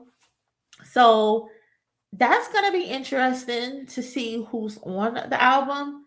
I'm pretty sure SZA is on there. J-Rock is on there. Absol is on there. Q is on there. Ray Vaughn will be on there. Now, the question is, will Kendrick be on there? Do y'all think Kendrick will be on the TDE compilation album? I don't know, personally. I think he will. I think he will be. I mean, because, like, why not? But y'all saying, who's y'all saying? KK Mad City, Control. I say the best is Kendrick, To Pimp a Butterfly, and Schoolboy Q. Blank Faces, T-Pab. I love 4 in Q, but Control System is the best one. Soul knocked it out of the park. Control System, TPAB, three blank face LP. Yes, I'm ready for TDE album. Nice. We got some eyes. About time. TDE needs to drop that album on Christmas Eve. That would be crazy if they dropped it on Christmas Eve. I think they were waiting for Kendrick to be available. Probably. He better be. I mean, it makes sense. Like 20 years of TDE, it would be pretty crazy if he's not featured on one or two songs. Like that just wouldn't make any type of sense. I personally have always been on the wave that Body song is actually a Black hippie song. I feel like that, especially ever since the Super Bowl, knowing what the next verse is, that sounds like a song that's for a Black hippie. So I think that song might be on this compilation album, and why he stopped performing it. Because, why would you keep performing a song that's going to be put on a compilation album? I don't know. But we shall see. Like I said, this album was supposed to come out in 2024, and it never came out. So that it will be the perfect time to come out. What's going on, Tiff? How's your day going? Right? I'm excited too. Like, y'all was supposed to release this shit in 2024, and y'all been making us wait. He named all three members, so it makes all the sense. It makes the perfect sense. And then, the jacket he was wearing, it just with the spade, the cards on it, it just makes all the sense in the world. It makes all the sense. But we shall see. He said Q2, by Q2. So we shall see if it actually happens. Again, like I said, it's supposed to come out in 2024. It never came out. Now it's 2025. We ain't getting nothing. So we shall see. Since the Super Bowl in that jacket, yep, he was wearing on tour the 4 cards representing each member of Black Hippie. Exactly. Please don't get my hopes up. All TDE artists. Listen, cousin, we in this together. Rayvon said he already recorded his parts. Yeah. He did. So we shall see. We shall see what happens. I'm excited if it does happen. I think it would be good. It would be a good closing part, at least with Kendrick. I mean, I know he closed things out with Mr. Morale, but I think it would be a good ending to end off with the compilation. He may just send the intro for Bodies. The intro for Bodies, Hippie will rap the rest of the song. I think so, yeah. That makes the most sense to me. So we shall see, though, cousins. We shall see. I just wanted to get y'all opinions on that. Have y'all seen that Kehlani has been beefing with the AI? With the AI artists? This shit is just so weird to me. Like beefing with an AI artist, or the AI artist beefing with you. It's just, this shit is weird, bro. This shit is so fucking weird. So what happened is, Kehlani recently went into an interview and she spoke about her issues with AI, especially as it pertains to R&B, Black artists, especially because it's like R&B artists, Black women especially, already have it hard. They get put in boxes, and it's harder for them to get recognition or even an opportunity to show off what their skill is. Like Kehlani, for example, perfect example is Kehlani. This year with the song Folded. The song Folded has been everywhere, and her own label didn't even have the faith in the song when it comes to the Grammys. This song could have been put in the category for the best song of the year, and they didn't even submit it. But turns out there was like Grammy insiders who said that it was terrible that her label did not submit the song for Song of the Year because it has great potential. They only submitted her in the R&B categories. So this is the type of fight that R&B artists, Black women are up against. They're up against the public, right? But they're also up against their own label who doesn't have the faith in them. And then here you have somebody creating AI using black women, their sound, and they're getting recognition for it. Like that's just so crazy. That's just so weird. Not only is it crazy, but it's disrespectful because they have to work twice as hard, and then here you come and bring an AI artist biting off my style, and then you're getting recognized for it. You're getting propped up.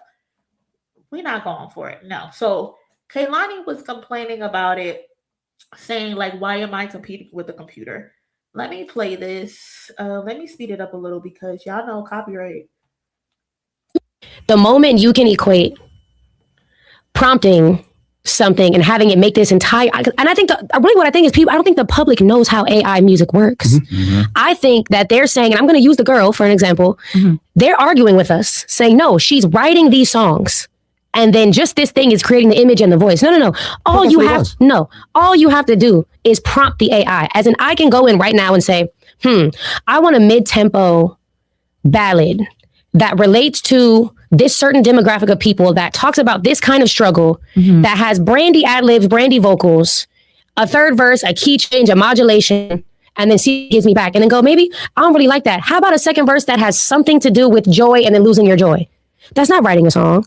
That's erasing all these incredible songwriters in history who were able to transmute emotion and able to learn song structure and go, wow, how do I get them in the first verse? How do I translate this conversation that we're having into these 4 lines that just punch you in the gut the second you hear it? Then how do I make that go into something that makes people groove in the pre-hook? And then I get to this hook and I have to make people want to sway their hands at this concert. All of that is an art. Yeah, it's cheating. They aren't doing any of that. It's none of that is happening. It's going, how about it's rolling the dice? And then saying, here's my result that I've got with my first dice roll.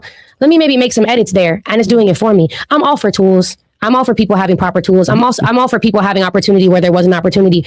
But it is erasing everything people put into that. What about the mixing engineers? What about the producers? What about the instrumentalists? What about the people that you call to make the cover art? And the photography has gotten us so far in music culture. We equate some of our favorite musicians with their iconic album covers. You can just put me in the background of a da-da-da-da, now put me in the jungle. And boom, now I'm in the jungle for my album Jungle. For real. And then what about all the voices that they're using to put together? We can't prove it. Too is just, it's not there. Guys, I'm seeing people in these AI artist comments saying you are anointed.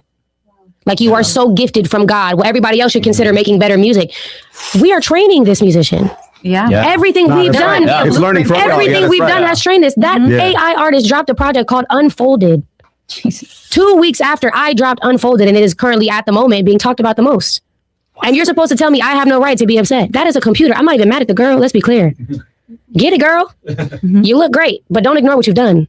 And you're getting this at a time where there's no parameters, no protection for us as artists. You stole all of our voices and mixed it up. Voices that we trained for, voices we've had to lose, and finding a voice I needed surgery for. A life you had to live. A life I had to live. Our stories. About the sacrifice, right? That it takes to get here.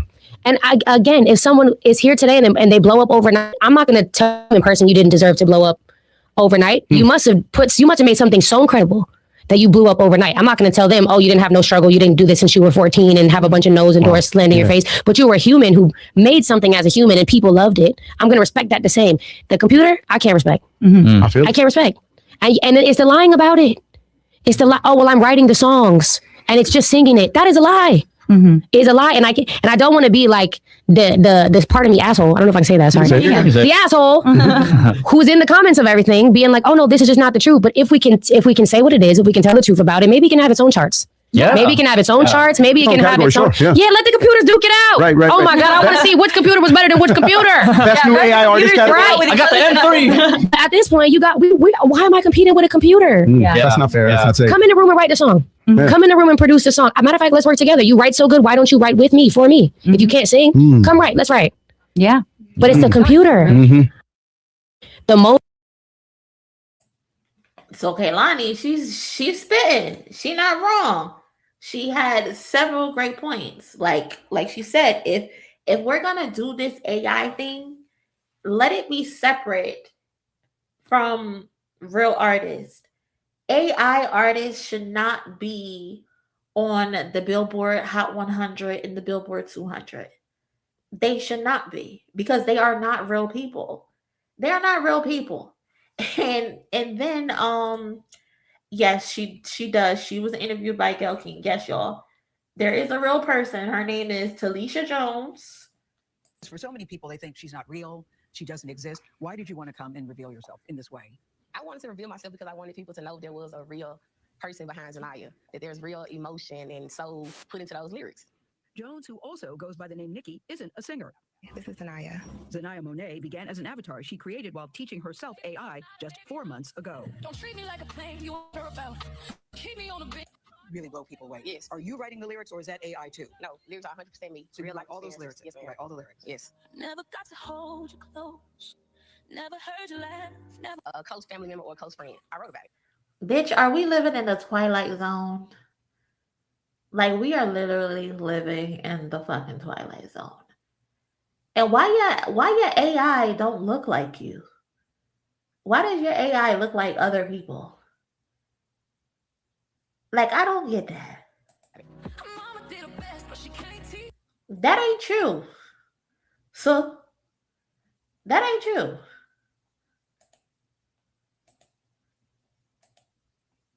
This is not true.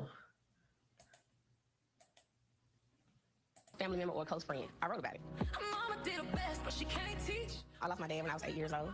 So that's where, how was I supposed to know? And also the song titled Daddy. So that's... God bless your dad, but why don't you just sing it? Where they come from. So I didn't grow up with a father figure. Real person. Zanaya is an extension of me, so I look at her as a real person. But you can't sing. So she's not a real, in that sense, she's not a real person. Say it again, Gayle. But you can't sing.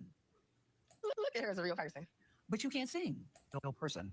Zanaya is an extension of me, so I look at her as a real person. But you can't sing. So she's not a... That's the problem. You look at her as an extension of you, but you are not her. Y'all don't even look the same. That is not true. She is not an extension of you. She is fake. So she cannot be a real fucking person. This is a mental illness. Again, we are living in the fucking Twilight Zone. Is Kehlani black? I thought she was Mexican. Kehlani is black and Native American. Like, what is going on? I'm not playing AI music in a whip. No, ma'am. No, sir. I don't believe she is writing any of that. I don't believe her either for 1 second.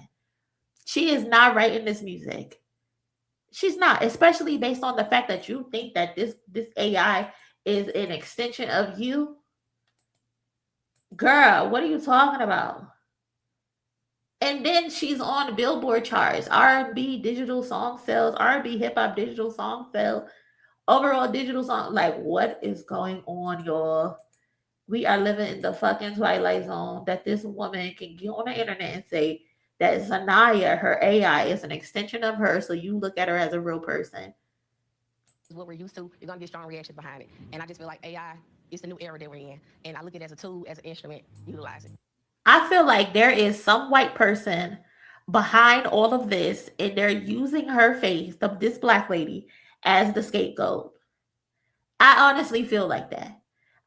Because ain't no fucking way, bro. You do? And how you do it? I would like to see the process. Okay. So from the beginning, I go into Suno. Suno, okay. That's the music app. Correct. Suno is the music app. I scroll through my list of poems or what I wrote to see what I want to make a song about. Got it. And I just take those lyrics, just go in and paste a sample, style, slow tempo, R&B. So you're saying I want slow? So slow tempo, R&B style. You're putting in prompts, bro. You're putting in prompts, and they are elaborating on what it is that you want to say, and putting your shit together. It's not true. It's not true. Low tempo R&B. She adds a few more prompts into AI music generator Suno, like Female, soulful vocals, light guitar, and heavy drums. And from there, you just... You're adding in how you want it to sound. You're not going in, you're not cooking up the beat. You're not playing with the arrangements. You're not doing the background vocals. You're not doing none of that. That all comes with sound and with songwriting and performance and all of that. So it's not real. It's not legit. Correct. And then in 30 seconds, you have a whole song. Huh? That's crazy. And then y'all, the audacity for her, the audacity, I can't even get it out. The audacity for this lady, Talisha Jones, to now go ahead and write a fucking diss song to Kehlani and Jermaine Dupri, calling them haters. What is going on? What is happening?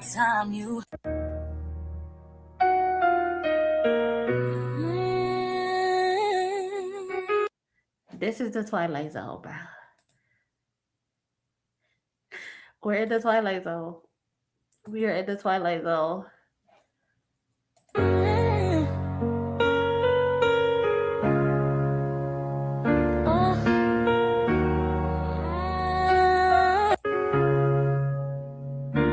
Funny how you went to the media first, talking about my pen like you know my work.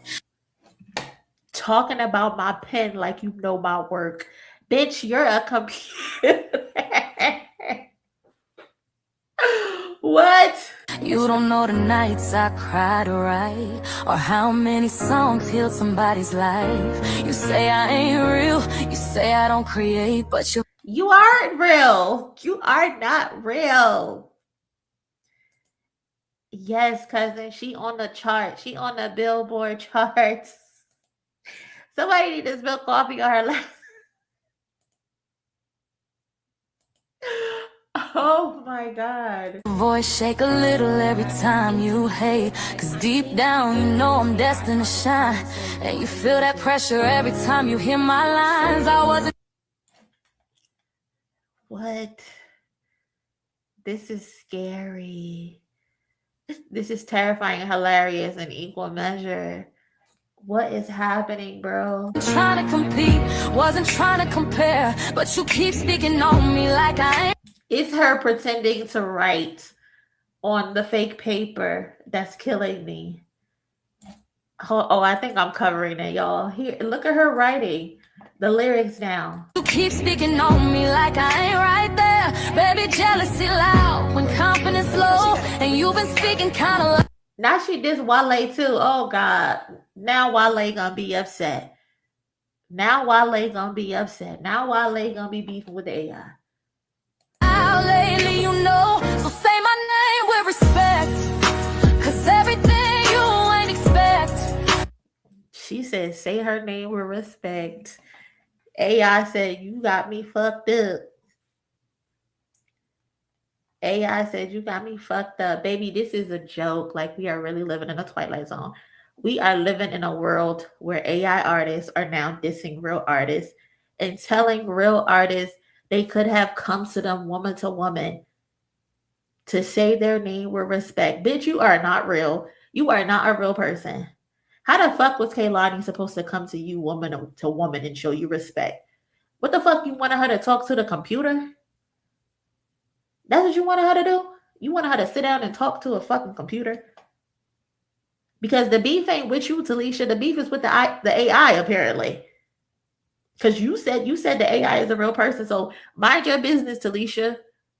Put the AI on the computer. And don't put in no prompts either. Let the computer talk for themselves without you putting in the damn prompt. I didn't ask for the fame or the hype. Didn't ask to be the one folks like. But if my words cut deep and make change, if my truth helps somebody through pain, then keep talking, baby, run your mouth. I can't. Lifting me up and it's sad, cause this industry cold, but you colder when your heart turns old. So say my name Not she call her old. Did she just call Kehlani old? Cold, but you colder when your heart turns old. So say my name with respect, 'cause everything you ain't expect. I didn't ask for the fame or the hype, didn't ask to be the one folks like. Keep talking, baby, run through pain, then keep talking, baby, run your mouth, but put some respect on my name.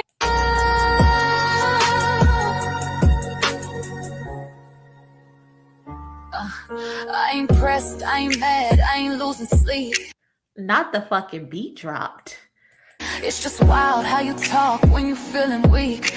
You don't know my life, you don't know my scars. But you don't know my life, you don't know my scars. Oh my God. Oh my God. Y'all hating on a young AI lady.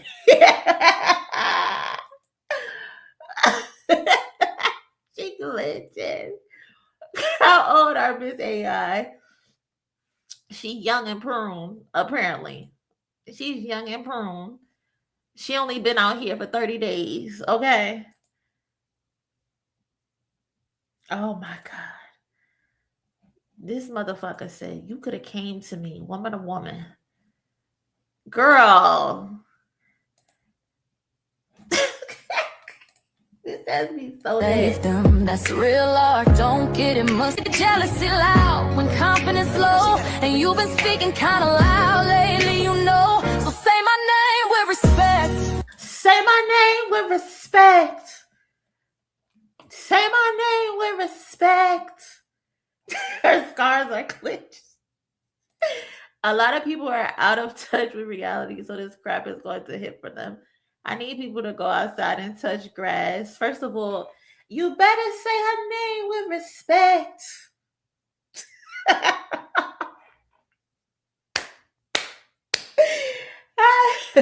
So, oh my God, what is happening, bro? Very much Black Mirror. Don't let Soulja Boy cancel people the AI person, man. An artist that dies every time the Wi-Fi is down. I am so weak. What scars a low power charge? You fucking heard her. Say her name with respect. Like you mad I found a strength you couldn't keep. I ain't never mentioned you, never threw shade, but you stay in my light like you self-made. You could have reached out, we could have shown love. She said you could have reached out, you could have shown love. What is happening?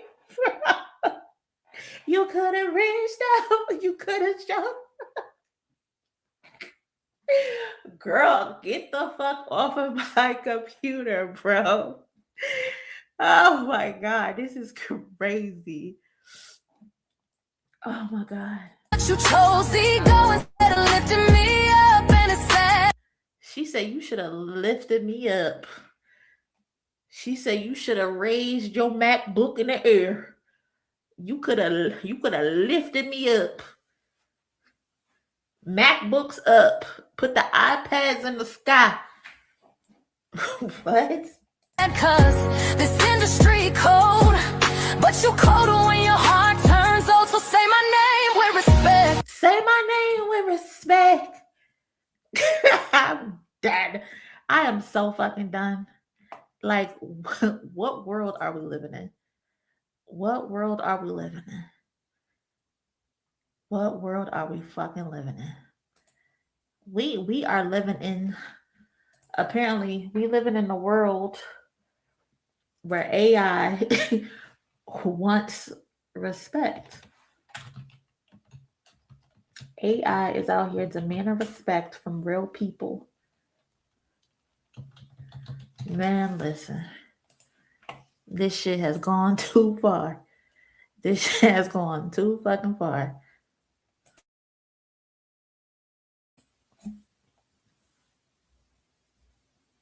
It's going too far, man. I'm done. It's cooked. This can't be real. And the wild part is there are several thousands Black women who look like this and can sing. What is the reason for doing this? And that's what that was Kehlani's point. Like, if you're a real writer and you got some good writtens, you could have pitched this to me. We could have worked together. If that's the case, if you're really a writer and you're not relying on prompts to beef up your lyrics that you claim you write, we could have worked together. This song sounds so generic because it is. There's no real emotion to it. There's no real human thought that went into these lines. It's just a fucking computer going off of what other artists did, but you can't recreate real. You can't.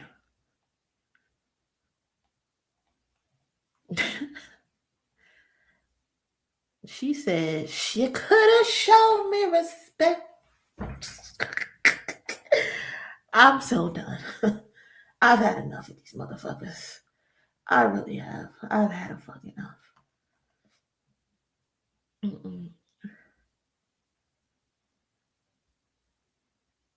Nope.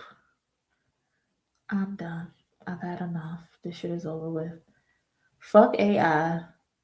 Fuck anybody who pushing AI. Just fuck it. Nope. I'm not doing it. What world are we living in? We are living in the world where people are saying, fuck the streets. Fuck AI and fuck the streets. That's the world we're living in. When motherfuckers is not taking accountability for the shit that they doing and for the shit that they participating in, and they will look you in your face and say, my AI is an extension of me.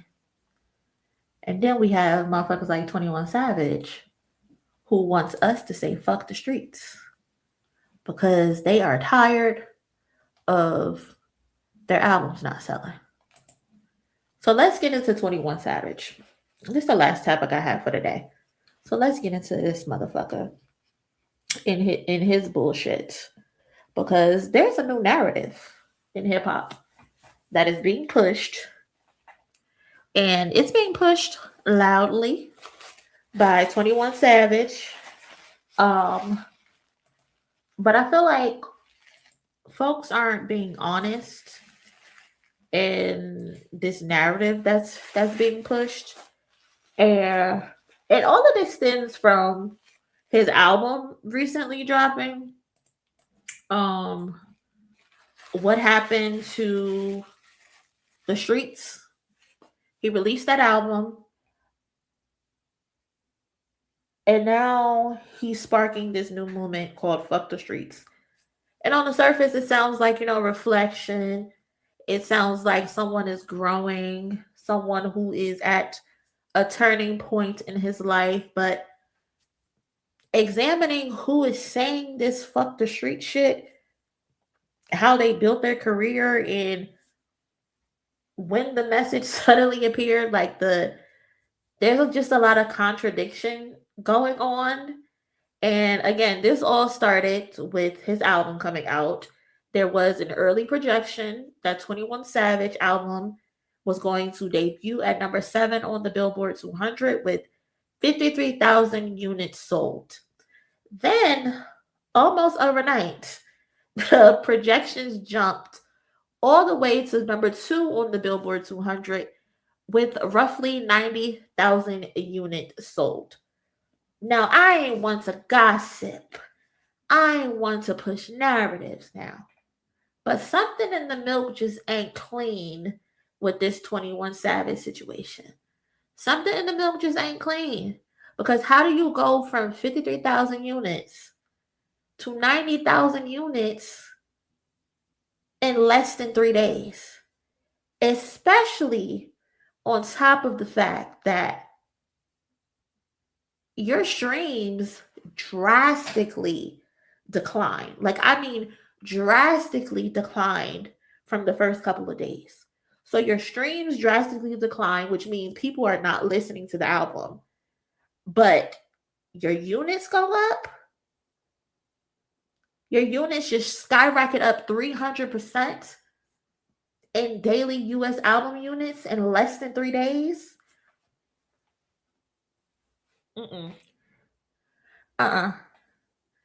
Either I'm in a fish market or someone ain't washing their coochie.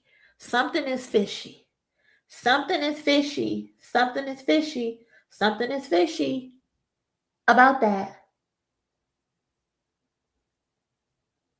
Something is fishy. What are y'all over there doing, 21? What are y'all doing? Because how does your engagement in streams drop that drastically, but shoot up in physical sales? Who made the purchase? What credit card was used? Billboard, y'all gotta look into this. Y'all have to look into this because he's making Travis Scott look like a saint right now. And we know Travis Scott is the most bodiest bot of all time. You making Travis Scott look like he ain't never botted a day in his life.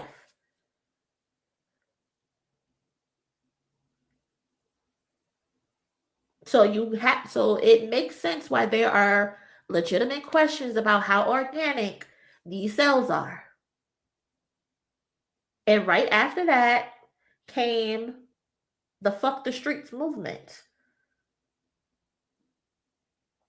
Now we see a wave of artists following 21 Savage's lead, co-signing this Fuck the Street message.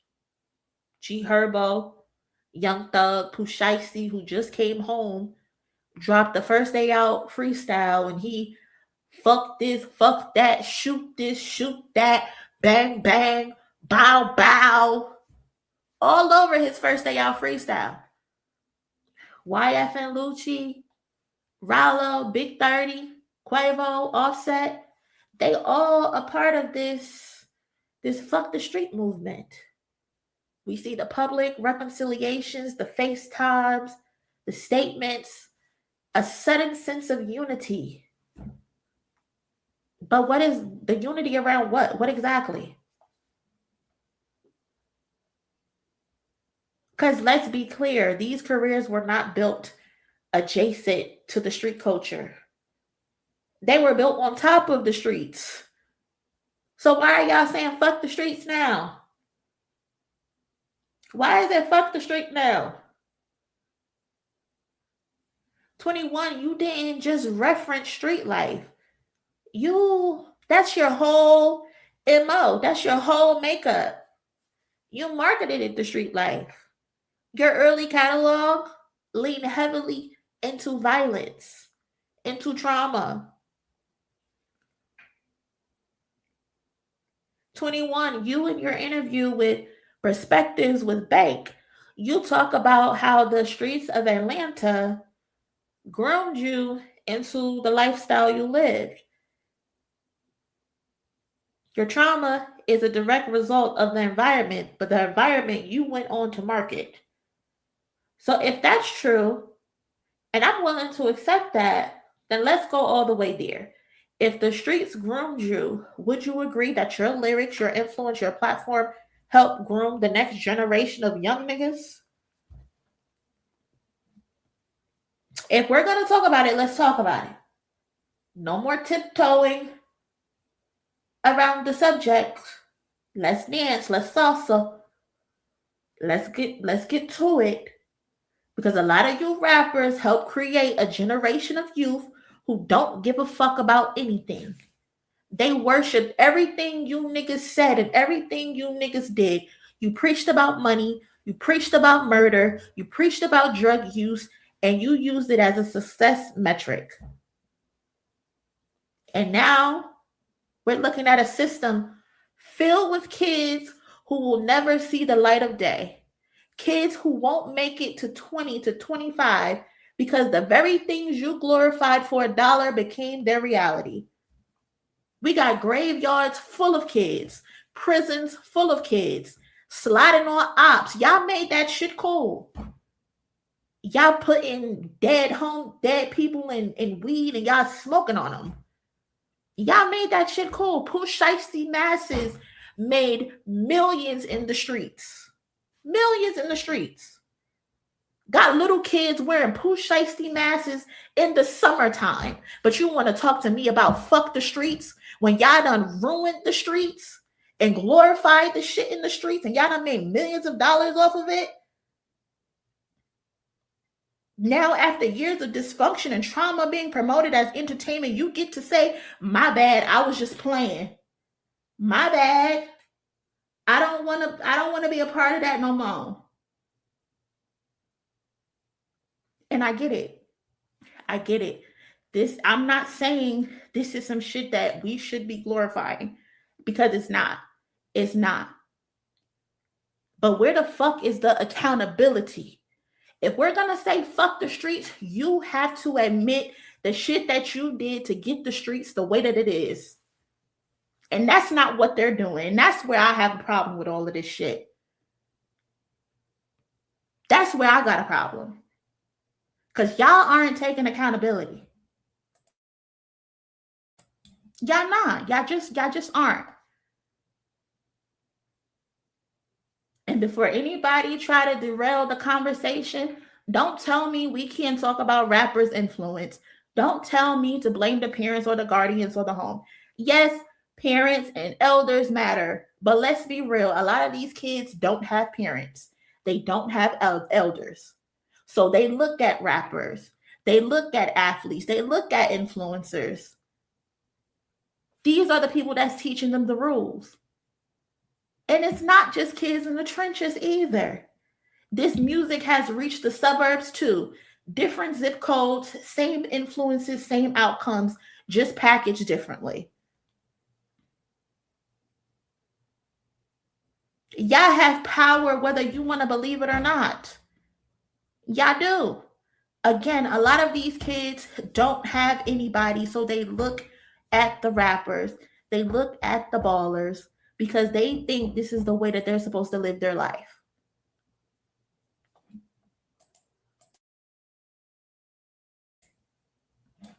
And to make it worse, y'all flooded your music and your digital footprints with so much detail that it became easy for the academics and the Trap Lord Rosses of the world to come in, connect the dots, sensationalize the violence, and turn real pain into bigger content cycles, giving y'all even more notoriety and clout. This is how y'all made y'all names. So don't tell me not to consider rappers influencers when those same rappers are now blaming the streets instead of their own decisions. That's also a choice. You don't get to pick and choose. You don't. Because 21 is telling us Atlanta influenced him to do bad. So yeah, 21 can influence other people to do bad because he went through it too. Like, what are we talking about? What are we talking about? And I didn't even want to bring up Kendrick. I don't even need to want to bring up Kendrick because what for? But it makes sense. It makes sense because especially with 21 Savage, Young Thug, Little Yachty, all of y'all, every time y'all do an interview, y'all want to keep mentioning him and y'all want to keep comparing him to Buddy. Every time. Oh, Kendrick's a good writer, blah, blah, blah, blah, blah. He's a good rapper, but dude right here is the number one dude. He got all the hits. Meanwhile, you're trying to push this fuck the street narrative. Meanwhile, it was Kendrick Lamar who dedicated his entire life and discography to not championing the streets and his affiliations and not glorifying his gang ties. He raps about how that life, while it's never going to go away, but he raps about that life that took the people he loved, whether to the system or physically. He raps about the survivor's guilt, the consequences, and the accountability. And what did you motherfuckers say? Oh, he don't make hits. That shit is boring. Nobody's getting in a car and passing the aux and saying, put on that Kendrick Lamar. That's what y'all be saying. That's what y'all be saying. Y'all, you got Young Thug on a phone telling me something. Oh, I can get Kendrick lit in the club. I had to laugh. But we got Young Thug on the phone saying he could get Kendrick lit in the club. Meanwhile, we just watched Kendrick Lamar control crowds of nearly 300,000 people across 4 nights in Australia in stadiums, not clubs. But you could get him lit, and he's doing it with music that y'all say is not good music. Lit weird. Lit weird. He's been pushing this message since the beginning of time, and now y'all want to talk about fuck the streets? I'm not letting y'all get away with it. I'm not letting y'all get away with it. You and the man y'all swear is the #1 guy have never done that and will never do that. You are not filling stadiums across the globe. You're not talking about real shit. And you don't take accountability. So exactly what could y'all do for Kendrick? Y'all call his music slave music. Y'all call his music Harriet Tubman music. That's what y'all did. Y'all are crazy. But he warned y'all. He warned us. He warned us about you niggas and where y'all was gonna go with this. He told us before even Watch the Party even came. He told us y'all niggas was rats. He told us y'all not living the life that y'all rap about. I know some shit about niggas that make Gunna wanna look like a saint. Y'all have been kicking Gunna back in, talking about he's a rat. He don't know the code. He don't know this. He don't know that. But now it's fuck the street when your brothers get exposed. It's fuck the streets when the code gets violated by your own circle. Now you're willing to accept Gunna. Now you want the world to know that you were championing Gunna behind the scenes. Because your brother is on phone calls, chatty patty, and talking about any and everybody. Now you get it. Now it makes sense. When it's time to really stand on principles, suddenly there's nuance. Suddenly it's okay to be a rat. Suddenly it's fuck the streets. So let's keep it a buck. Let's keep it real. This ain't about no fucking streets. This is about your album sales. That's what this is about. All you niggas are flopping back to back to back to back. All you niggas are flopping. That's what this is about. Instead of saying fuck the streets because your albums aren't selling, and now you have to rely on artificial boosts, why not just get better? Why not create fake movements? Why are we creating fake movements? In any profession, you're supposed to perfect your craft, you're supposed to grow, and you're supposed to evolve. But instead, y'all got comfortable. The music is repetitive. The writing is lazy. Y'all are declining at rapid rates. But instead, y'all making excuses. Instead, y'all need to be investing in writing workshops and literature courses because you motherfuckers can't read. Y'all need some creative development. Y'all need all of that. And again, because I know there's probably going to be a slow motherfucker in the crowd, I'm not here pushing violence in music. It's the exact opposite. I'm just here for accountability. I'm here to call niggas to the carpet and make them face the mirror. Because if street music was still selling like that, we wouldn't even be here. 21 Savage wouldn't even be on this fuck the streets movement. Like, let's really talk about it. And the audacity to think that these labels are going to allow you to just walk away from the street music, the murder music that you've been pushing all your career. The audacity to think though the big JEWs are going to just let you walk away from that this easily. Oh, You're in for a rude awakening. This shit is fake. This pivot is all fake. This shit is about your album flopping, 21. This shit is about your album flopping, Thug. This shit about your album flopping, Quavo and Offset. That's what this shit is about. We are watching y'all falter in real times. Y'all motives are being exposed and your fans are tired of the same old bullshit. That's what that is. So before anybody get on here applauding this so-called movement, I just got to ask one question. What is the actual end goal of Fuck the Streets campaign? Are these niggas about to start making gospel music? What are y'all really gonna do? If it's Fuck the Streets. If it's Fuck the Streets, you can't make any more shoot 'em up bang bang music. You can't get away with that no more. You got to do something else. We don't want to hear it. We really don't.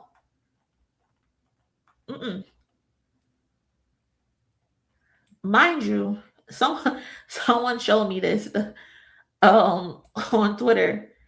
Mind you, Fuck the Streets, but this was 21 Savage 7 days ago. Pussy. He wants 21, tear the pockets off a nigga jeans, bitch. And your steppers ain't gonna say a thing. Ha, ha, ha.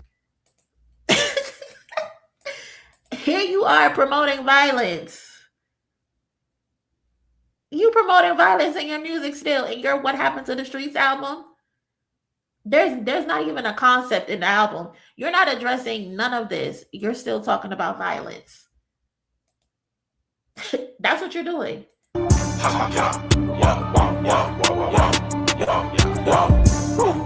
drop down on niggas just for fun. Pussy.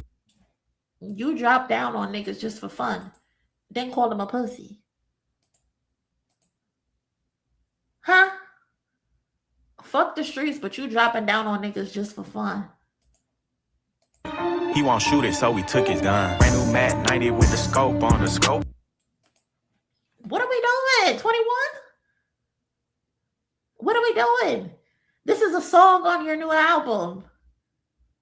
But you talking about fuck the streets and you got these motherfucking machine guns and all types of shit. And you talking about shooting niggas. On it, fuck what he claimed, we'll smoke, homie, smack his ass. Took him off, he tried to put the folks on me, police ass. Nigga, I can't. Call the nigga the police for telling. But here you are talking about fuck the streets. Put my trust in no woman, never ever. Hollows burn your skin, nice souls on it. Hollows burn his skin, now his soul's on it? Y'all are funny. Y'all are fucking funny, bro. Again, where's the fucking accountability? When is the Fuck the Streets press conference? Because if it's in Atlanta, I need to be on the scene. Because I have questions that I want to ask. And I hope to be in the crowd. Because I'm really going to get up and I'm going to ask these questions. If there's a Fuck the Streets press conference going on, I have to be there. Because I feel like the people aren't going to ask the right questions. The people aren't going to hold y'all accountable. Because if we're doing Fuck the Streets, what are we doing? If we're doing Fuck the Streets, the first step got to be accountability. And I want to be there to ask the question. How are you holding yourself accountable? 21. And I want to go down the line. Because I want every single one of y'all to answer this question. We're saying fuck the streets, but before we get to that, before we get to the redirection and we get to the real change, we got to first honor accountability and say where we fucked up, how we fucked up, and then we can move on.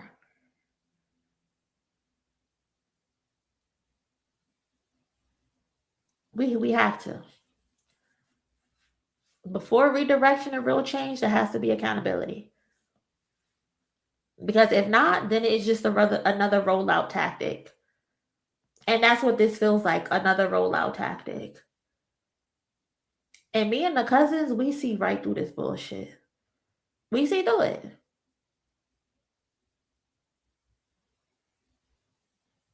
Cause this is crazy. Fuck the streets. Nah, buddy. This ain't got nothing to do with the streets. This is about you and them albums flopping. That's what this is all about. Shout out to the cousin Olika for supporting the channel. Thank you so much, cousin. I really appreciate it. Thank you so much. Thank you. Appreciate it. Let's see what y'all saying in the chat, because I was just going off on a tangent. My bad. Because when I start to talking, I just start to talking. Hold on. Let me go back some. Talking about dual streams, that means nothing, especially when it's bottled and substanceless. It's crazy. Slave music, in fact. Yeah, that's what they said about Kendrick's music. His music is slave music. Harriet Tubman music. This is literally the party dyer. Kendrick said it in the songs. We gotta get rid of the street niggas and the corporate guys, the rap niggas that report the lies. He says it in Watch the Party Die. He says it. You niggas gotta go. Y'all gotta go. Because y'all aren't doing anything good. Like, if you want to talk about street shit, okay, go ahead and talk about street shit. But y'all not even making the street shit good. If you're going to talk about street shit, don't promote just the violence.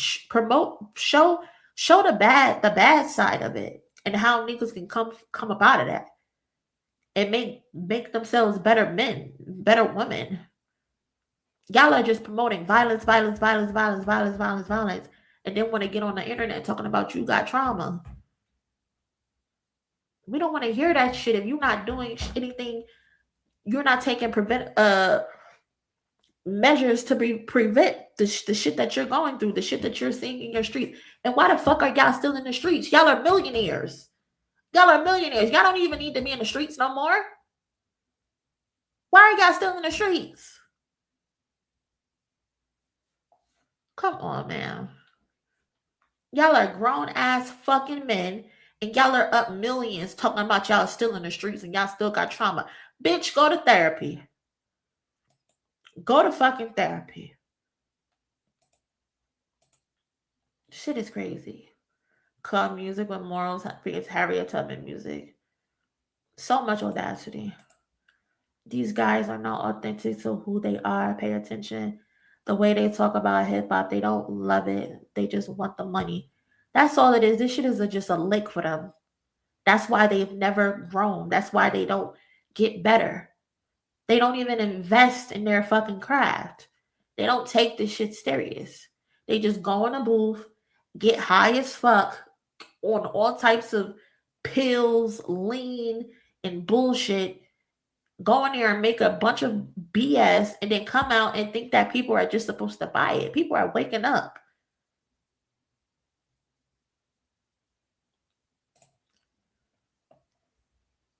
Facts. These rappers are moving so sideways. They got me agreeing with people like Boosie and 6ix9ine. Right? That's the same thing the same exact thing I said. Cause Boosie said something. Hold on, where is it? Fucking Blueface said something. Next time, say fuck your street. LOL, I'm not shaking none of you niggas' hands backstage no more. I never thought I'd see the day niggas saying fuck the streets for a 21 Savage feature. Fuck the industry. Y'all got the worst of the worst fucking people on the planet for me to agree with. Like, what are we doing? Then here go Boosie, who need to be under the jail for the things that he be doing. But even he making sense. If the rappers go say fuck the streets, y'all need to start rapping about them. Facts. Stop double dipping. Rap about fruits, college courses, and staying out the streets. If you from the streets shaped you to the man you are today. Your mindset, your hustle, your intuition, etc. Come from the streets. Your support came from the streets.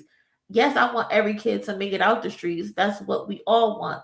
But I'm never saying fuck the streets. Stay responsible for our success. Don't forget every successful independent record label started from where from where? The streets. All your music came from the streets. Your baby mama, you met her in the streets.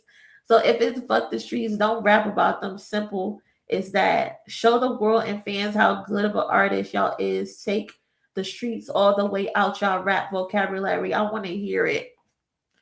Y'all got Boosie making sense out here. Like the streets have nothing to do with this. Have nothing to do with this. If you want to talk about the streets, talk about how you gave back to the streets. Do that. Make the streets better. Rayvon showed how the streets affected his life and his current project. That's how you show the streets and grow. Exactly. And he had one of the best albums of 2025. Or mixtape. His is a mixtape, but y'all know what I mean. I don't care if all of Atlanta comes together and links up for a posse cup. It won't land. Their time has come and gone.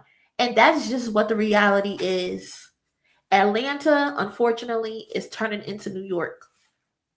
Where New York used to be the mecca of hip-hop. It used to be the staple. I mean, it's still the home because it's the birthplace in the Bronx. But Atlanta, y'all are turning into New York. Y'all just don't got it no more. And that's okay. Everyone has their time. Everyone has their moment. And the West Coast, they're shining right now. They're shining right now.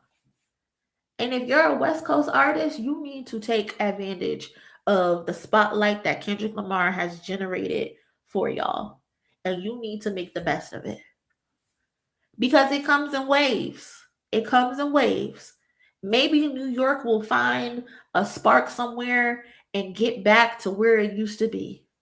But right now, New York is down, Atlanta is down, and the West Coast is up. It's just that simple. It's just that fucking simple, bro. Everybody has their time.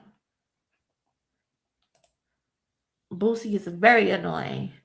Boosie need to be in jail for what he did to his nephew and his sons. Having strippers have sex with them. He needs to be in jail. That's what I do know. But you got me fucking agreeing with Boosie and Blueface, 21 Savage. I ought to punch you in your fucking mouth. Got me agreeing with them. Got me agreeing with 6ix9ine. Y'all all called him all types of rats, all types of shit.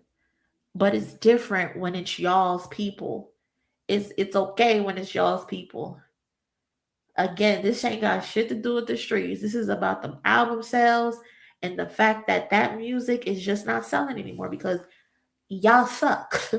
Y'all are just not good at it anymore. Y'all have overstayed y'all welcome. Y'all were only supposed to be hot or relevant for 5 years max. 5 years max, and you have overstayed your welcome. That's what that is. Young Thug, you was in jail for years. And then during that time, you didn't go to any type of writing classes in jail. I know they have classes in jail. You ain't write no good raps the whole time you were in jail. Crazy to me. Crazy to me.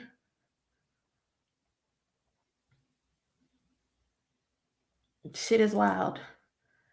This is a lame way to distract from 21 bodying his way to number 2 on the charts. That's all this is because this is fake news for sure.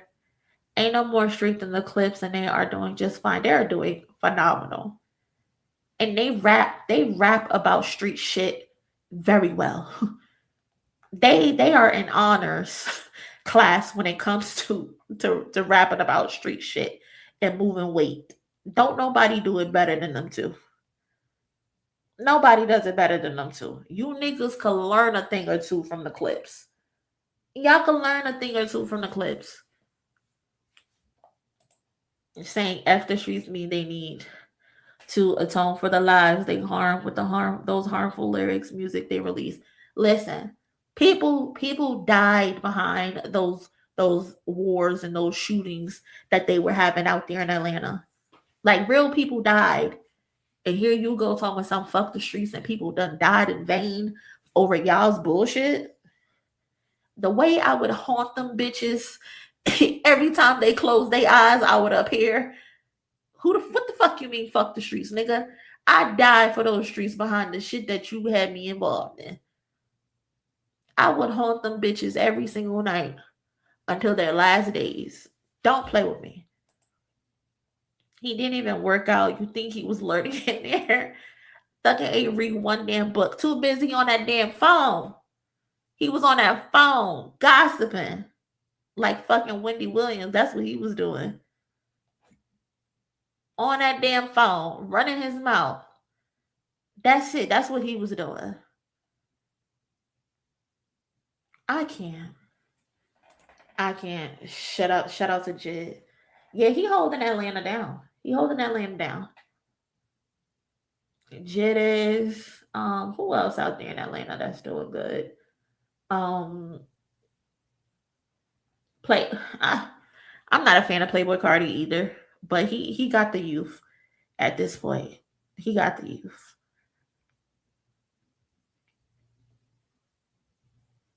But his time gonna be up too soon, so he not the type of artist that's supposed to last a long time either. Hey, Wendy had facts. Not all the time. Not all the time. Earth Gang, Playboy Cardi. Yeah. These niggas, they just need to go into hiding. For real. I'm just really looking forward to seeing what it is that they're gonna rap about now. That it's fuck the streets.